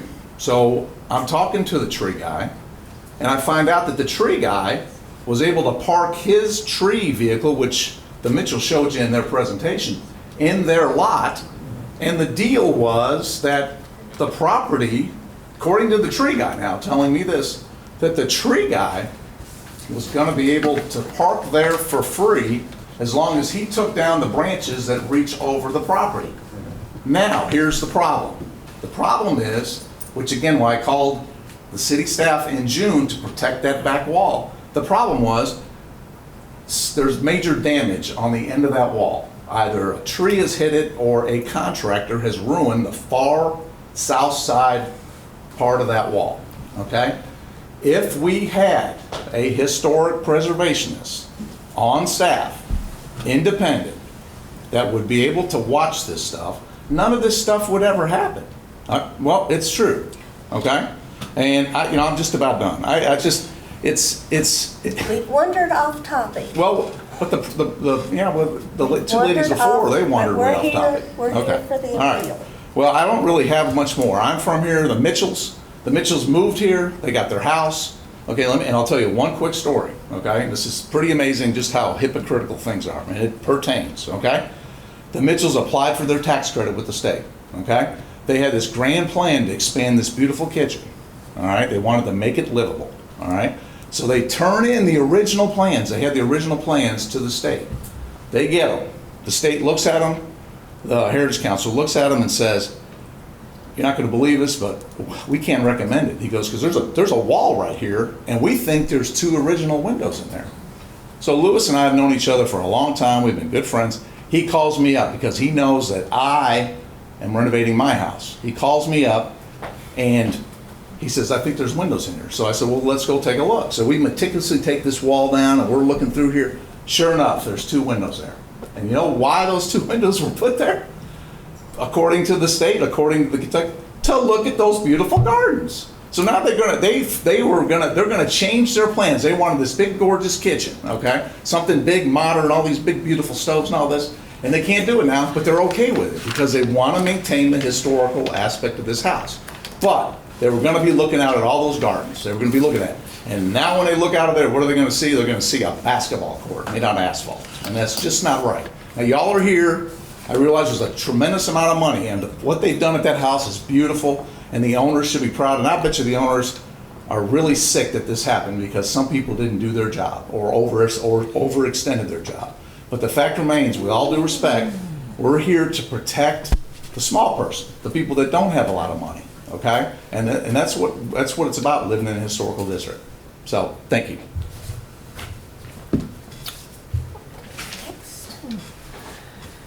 Lauren Johnson. Hello, my name's Lauren. I'm a former resident of 418 Capitol Avenue. I lived there about 15 years. I have pictures of the fan-shaped garden that was destroyed.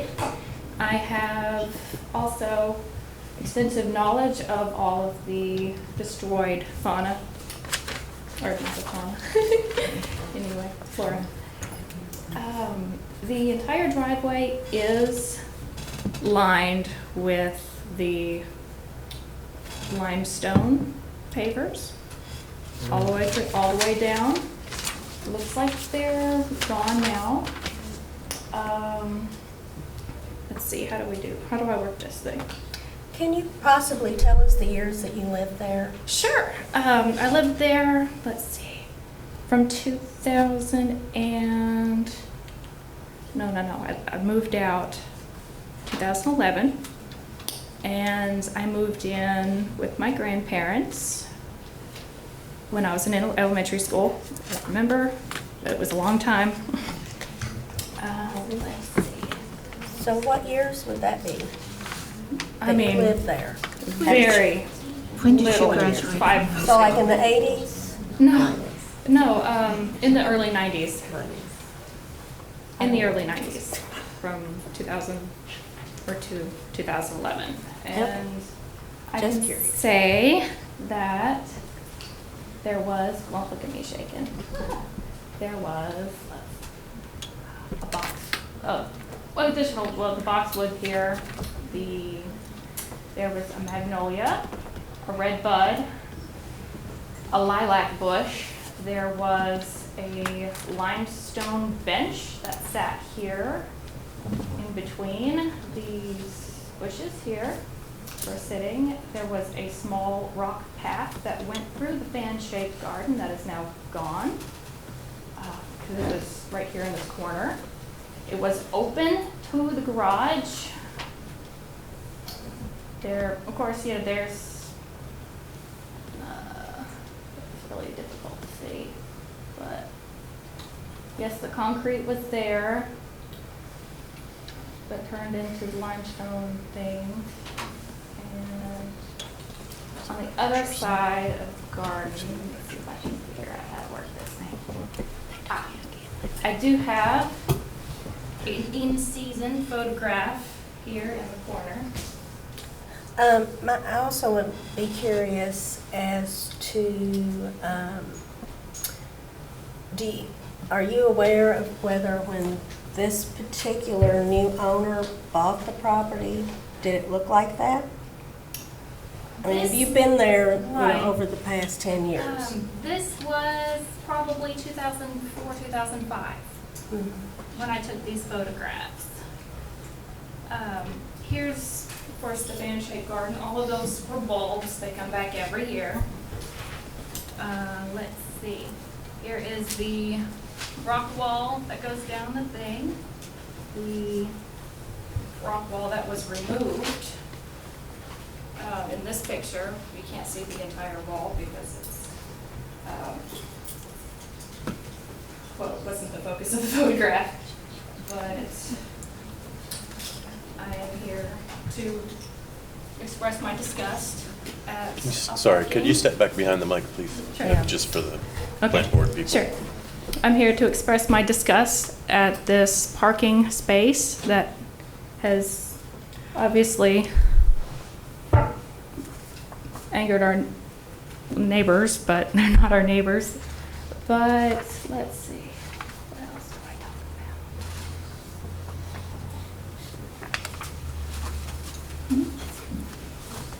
about? I think I'm done. Sorry.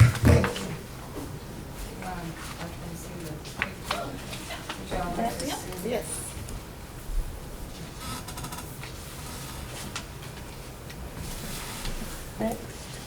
We have Lori McIntyre.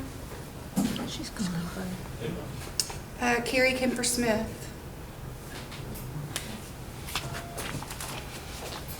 Good evening. My name is Carrie Smith. I'm a life-born resident here. I went to grade school and high school. I am friends with Catherine.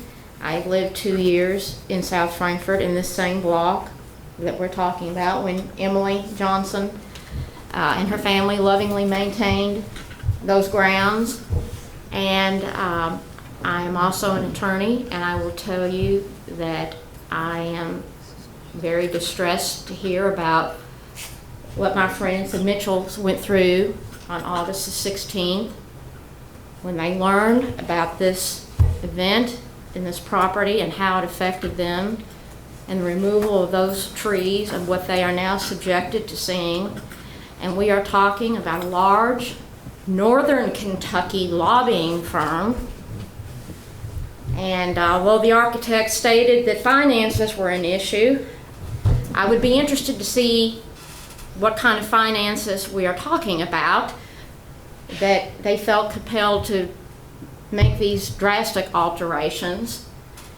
And I, as a citizen of this county, I implore the Administrative Review Board to do its job and make this Northern Kentucky lobbying firm rectify this situation at their expense and have bushes that would shield the Mitchells from having to see this.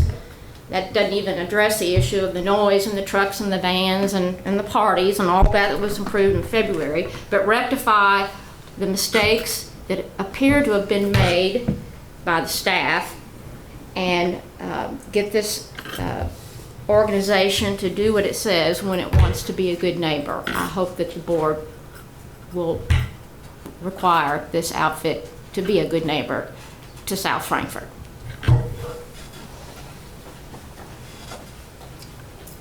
Joyce Kemper Smith.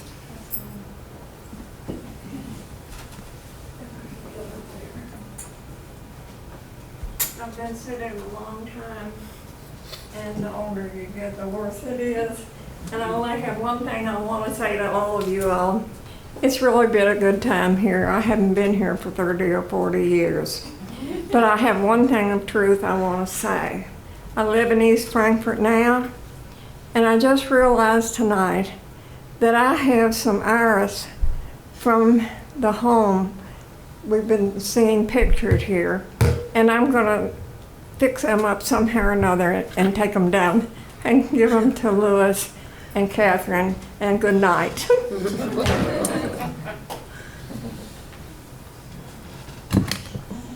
Chuck Wolf.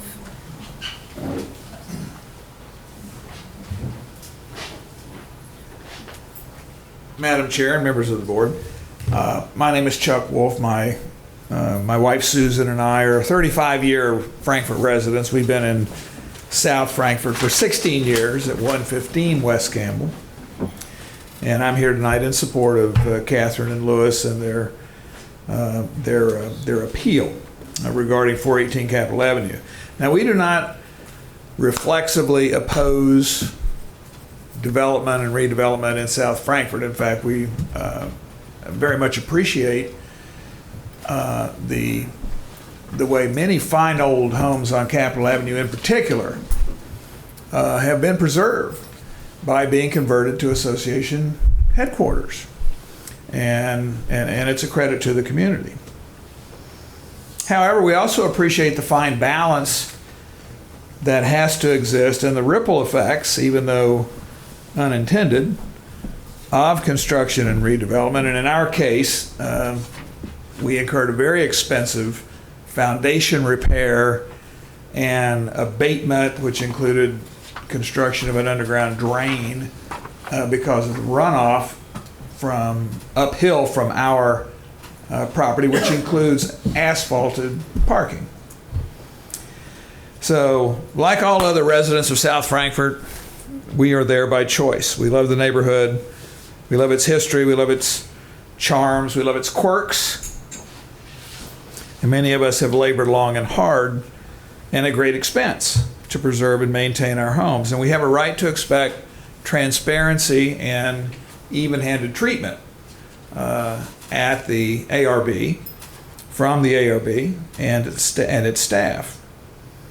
And we think no applicant should be able to go through the back door to obtain fundamental changes to a project, especially changes resulting in loss of historical features and the creation of ever more impervious surface.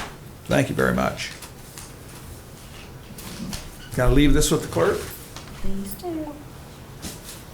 That is the last of the public comments.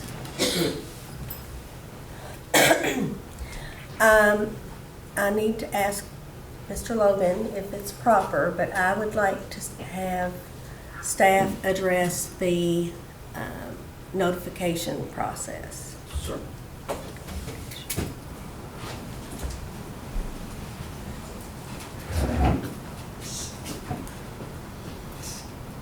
What is your typical?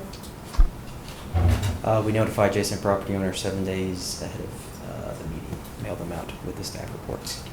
They're put in the mail 7 days before? Yes. And that's for every ARB meeting? Yes, conditional uses are 14 days ahead of time. Can I ask, sorry. And typically, where do you get your list? From the applicant. From the applicant. Not PBA? We recommend that the applicant get it from BPA, yes. Okay. Do you still announce the ARB meetings and the agenda in the Sunday paper? Yes, they're noted, they're advertised twice. The agenda is Twice. also posted online. How far in advance? Typically, we do at least, I believe, 2.5 weeks before each meeting. We try to do the Wednesday, would be, so almost 3 weeks. Wednesday, if you write 20 days, and then a week before on that Sunday. Right. In addition to the sign out front? Yes. So could we expand this discussion just a little bit to include the entire process and the timeline of the process? Because we have a meeting every month.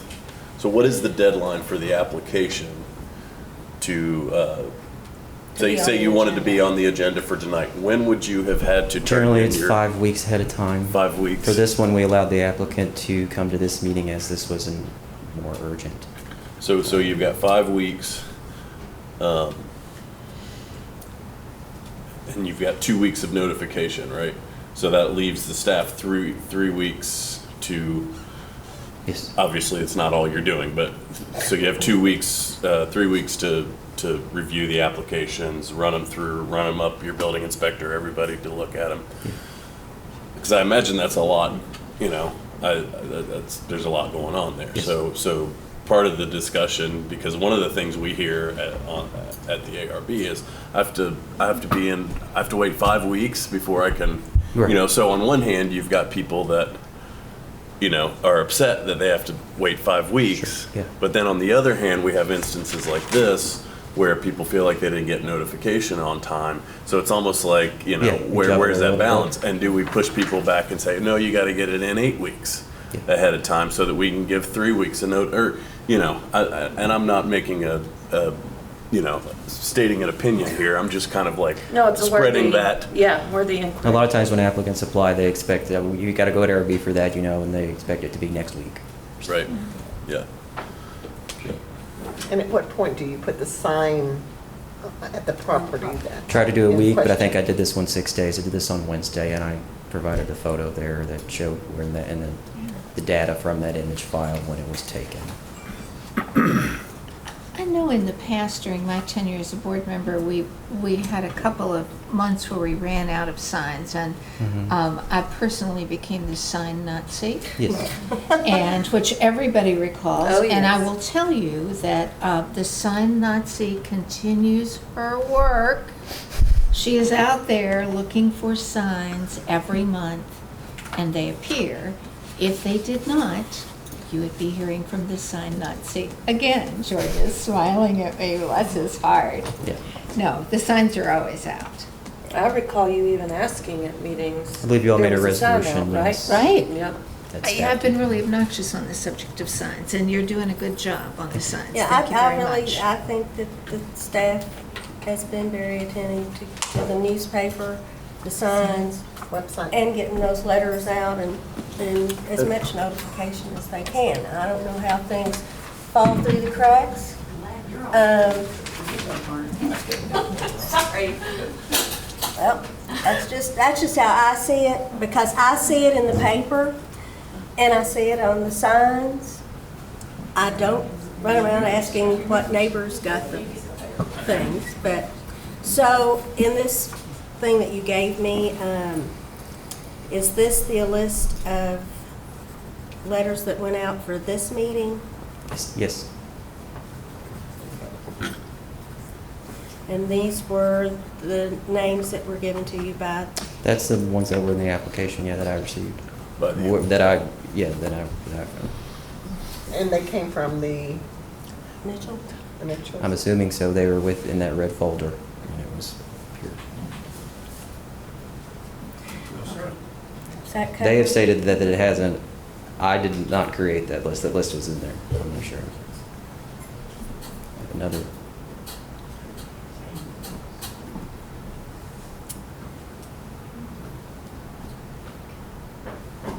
Do you have a matching list for the February notification?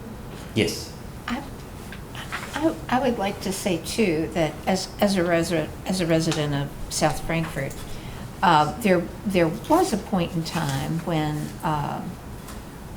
when Joel was president of the organization that all this information appeared, on my Facebook page on a regular basis. Now, I do see things from the South Frankfort Neighborhood Association now, but nothing like I used to see in terms of public meetings. And,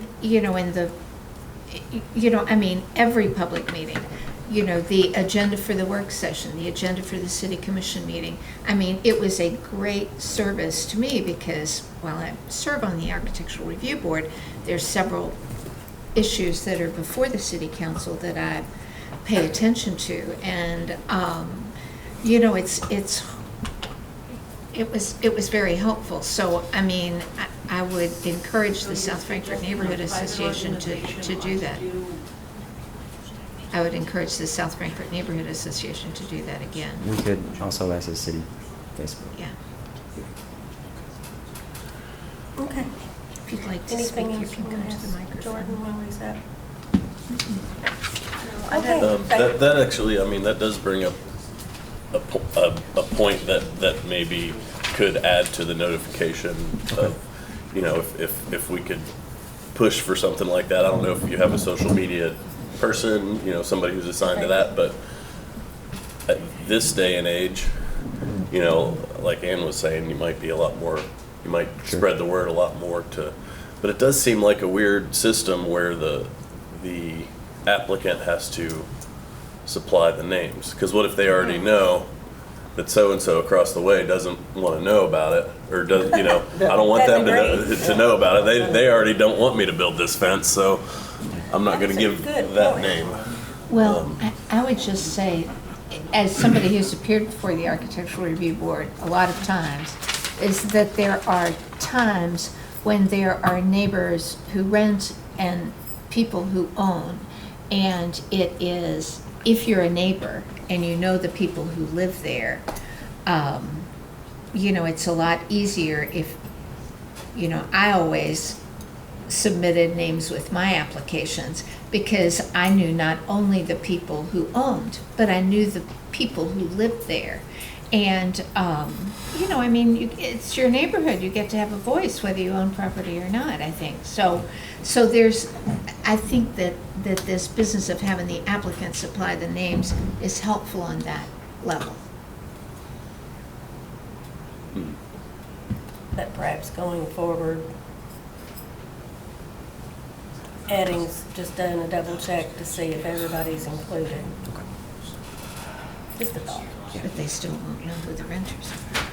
But they'll have Yeah. the PDAs. Well, like in the case of Mr. Fitzpatrick, there is a big, huge city right-of-way between this property and his, so he technically is not adjacent. It's his property. Yeah. True, that Yeah. is true. And that's an Technically issue speaking. too, that, that could be the issue for you, Mr. Fitzpatrick. I'm just stipulating Well, an it's a- issue that makes I know it so you're addressing it not. right now, and I guess I can, but it's a mess.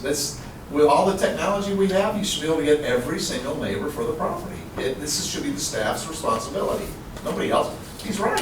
Why in the hell, if I was gonna do something, I knew that somebody was against it, why would I get that person to testify? I'm gonna leave them out, that wouldn't make any sense.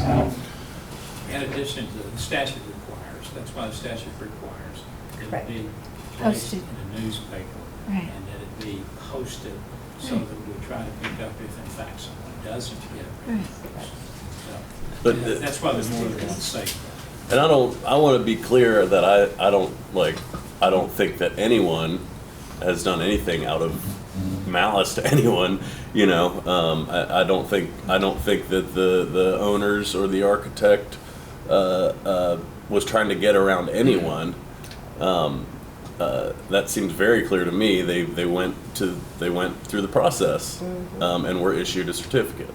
And I also don't think that this issue with the notification, we've discussed it a number of times since I've been on the board, and because it's come up, and I just think it's something we really need to get together on and come up with some better ways. Well, I think what we'll do in the future, in addition to whatever list we're provided by the applicant, we can double check that on PBA records that we have access to, and make sure that to our satisfaction, all the appropriate adjoiners have been notified, whether they're on a list that's been provided to us by somebody or not. Yeah. That's something we can do as a matter of course of business, and we'll be more than happy to do so. The last thing we want to do is not have sufficient notice to folks. So it of course troubles us greatly to have folks, claim or experience that they haven't had the notification proper. So we'll make sure to do that. I would just say too, that this board has gone out of its way to welcome public comment. We ask whether there are any neighbors who have anything they want to say. After almost every project is presented, we have so few people who come. So few people who come. So while I appreciate everyone's concern about this particular project, because it is so incredibly visible, if you want the process to work, you have to get involved, Anything else? Thank you, Jordan. Thank you. Can I say something? Maybe. Maybe. You're not on our list. I'm Keith Parker, I'm the Frankfort City Manager. I just want y'all to not think the administrative review process, them approving things, it's a good thing. As you mentioned, it takes 5 weeks to get something done. We don't want somebody investing in our town. If staff, and I think you all said as well, you've never been appealed before. So it's working. We got some hiccups here. They're being heard now. Whatever decision you make, they've had their time before you, and I respect your decision. But the administrative review allows somebody that wants to invest a lot of money in our town not to have to wait 5 weeks every time they have a change. So whatever decision's made, please, I hope you hold confidence in our staff, and they're doing a great job, I think. Thank you. I have a question for Mr. Logan. If you're well behaved. Mr. Logan, I have a question. Yes, ma'am. Under our scope of work for this, it says appeal of staff determination to administratively approve what we've been discussing. So could you explain, to provide clarification of exactly what it is we're commenting on tonight?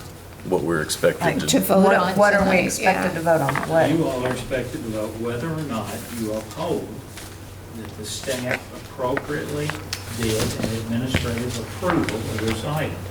And if you find that they did not, you will then deny, you'll uphold the appeal that it was made that staff made an error and did not appropriately give approval. And if if we did do as you just mentioned, what would then happen? Would the applicants come back to this board to ask for us for the approval? That would have to be the applicant's decision. I don't think I want to give advice to how somebody. Well, that's not what I was asking. And we really have not addressed the actual area of import. Which is? I do have one more staff question. Appendix F, classification of work and review requirements. I do. I have a question for First or Logan as well. And I don't want to open a can of worms, but when I read Article 17, I read of an architectural review appeals board. There's no such thing. Okay. I'm just wondering. That has been, I believe, for subsequent ordinance, removed that. Okay, okay.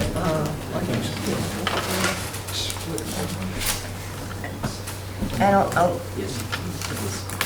Yes, Allow- staff agrees with me, yes, there was a. Removed. That's part of the ordinance. Okay. so I'll ask, along. Can we add it back in? Not if I have any say on it. Along the same lines, and this may seem like a very overly simple question, but, so, staff, obviously we have these tables that say when something's administratively approved and when it goes before ARB, and that's all based on what activity is proposed. So may I ask, staff uses the same criteria as this board uses and to make these decisions?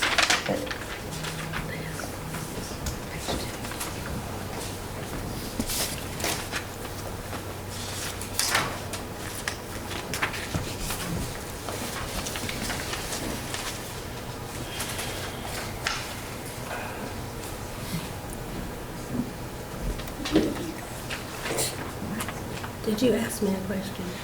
No, ma'am. Oh, okay. I'm sorry, you pinged me. So we need some sort of a motion, We need what? some sort of a motion. Yes. Mr. Berry, were you planning to make a motion? Yeah, I think I should. I think you should too. Although, I'm not sure what exactly to reference, but I would like to move that we table this item until next month. When we So- can have a written accounting of what had transpired at the hearing? I was just more, I mean, we have a lot of testimony, we have a lot of information that we did not have a few hours ago. I'm not comfortable trying to But I mean, rule on it. so we just table it in reference to... A motion's been made, has it been seconded first? I second it. All right, motion's been made and seconded. So it's done. But I mean, will we get a written report You need to call about... the question and then you can talk about. Well, I was thinking that once somebody made a tabling thing, you didn't even have to have a second from Roberts. Maybe. There's been a second. But I'm just saying, will we get a written report of some sort? You'll have your minutes that will be with the next meeting, that you'll receive with your next packet. Is that what you're asking? I guess. That's how we usually I mean, do it. you want to ask for something specific? No. Because we can do that.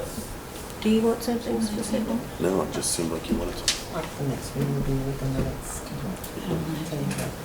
Well, there's going to be a tape available Being for 30. everyone to review of everything that took place. So certainly that's available.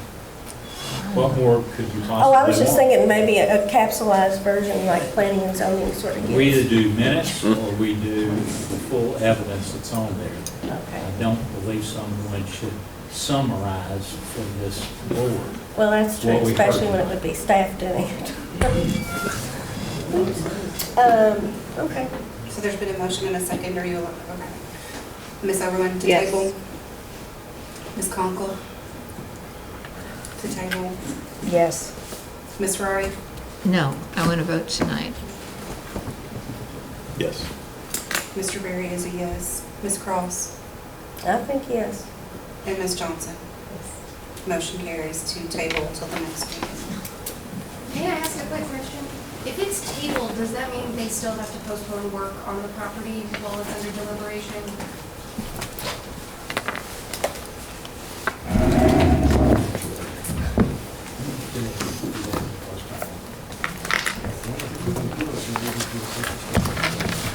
Now, are they asking, is there going to be a stop work order? That staff would not be doing that.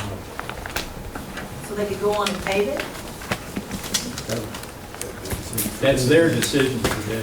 We're here tonight only on whether or not staff erred and whether or not we uphold it. If they do work and this board says no, then they got to tear it down. Okay. Can I ask, so you're tabling it to what date? To the next meeting, which would be, is that, was it the It'll be under old business of the next meeting, I would say. 15th? So we're here the first thing, or we make a decision. And you would, the process of that is you would just vote, discuss, what are you going to do that day? It would be discussion and a vote. And limited. Once we have more information. Would there be opportunity for staff or property owner? Not typically. No, I would No, this would be- close this hearing so that we don't take anything about anybody from here on. Tonight was supposed to be heard. Supplementing the emails. record, I would not recommend. I'm out of the country on October 15th. The vote's been taken. Excuse me? The vote's been taken. We have Well, I mean- voted to table, so We voted to table. until our next meeting.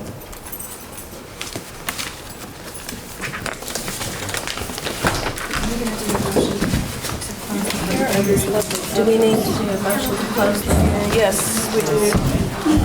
Thank y'all for sharing your photographs. Yes, they're beautiful. To close the Who's that little person in there? Thank you for bringing this. Did we close the meeting? That we've tabled. Yeah. Mr. Logan, are we, before we adjourn, supposed to close our testimony, or do we wait and do that first thing on October? Close the testimony. Let me ask. Okay. Yeah. That's what I said, we're not taking any further I testimony. don't, but should we close it as of now, or first thing on No, October? we close it now. Okay, I need a motion. Somebody needs a motion. I move to close this hearing tonight. And no more testimony. No more emails. Second. Second, please. All in favor, say aye. Aye. Anybody opposed? Okay, this meeting is adjourned. Thank you.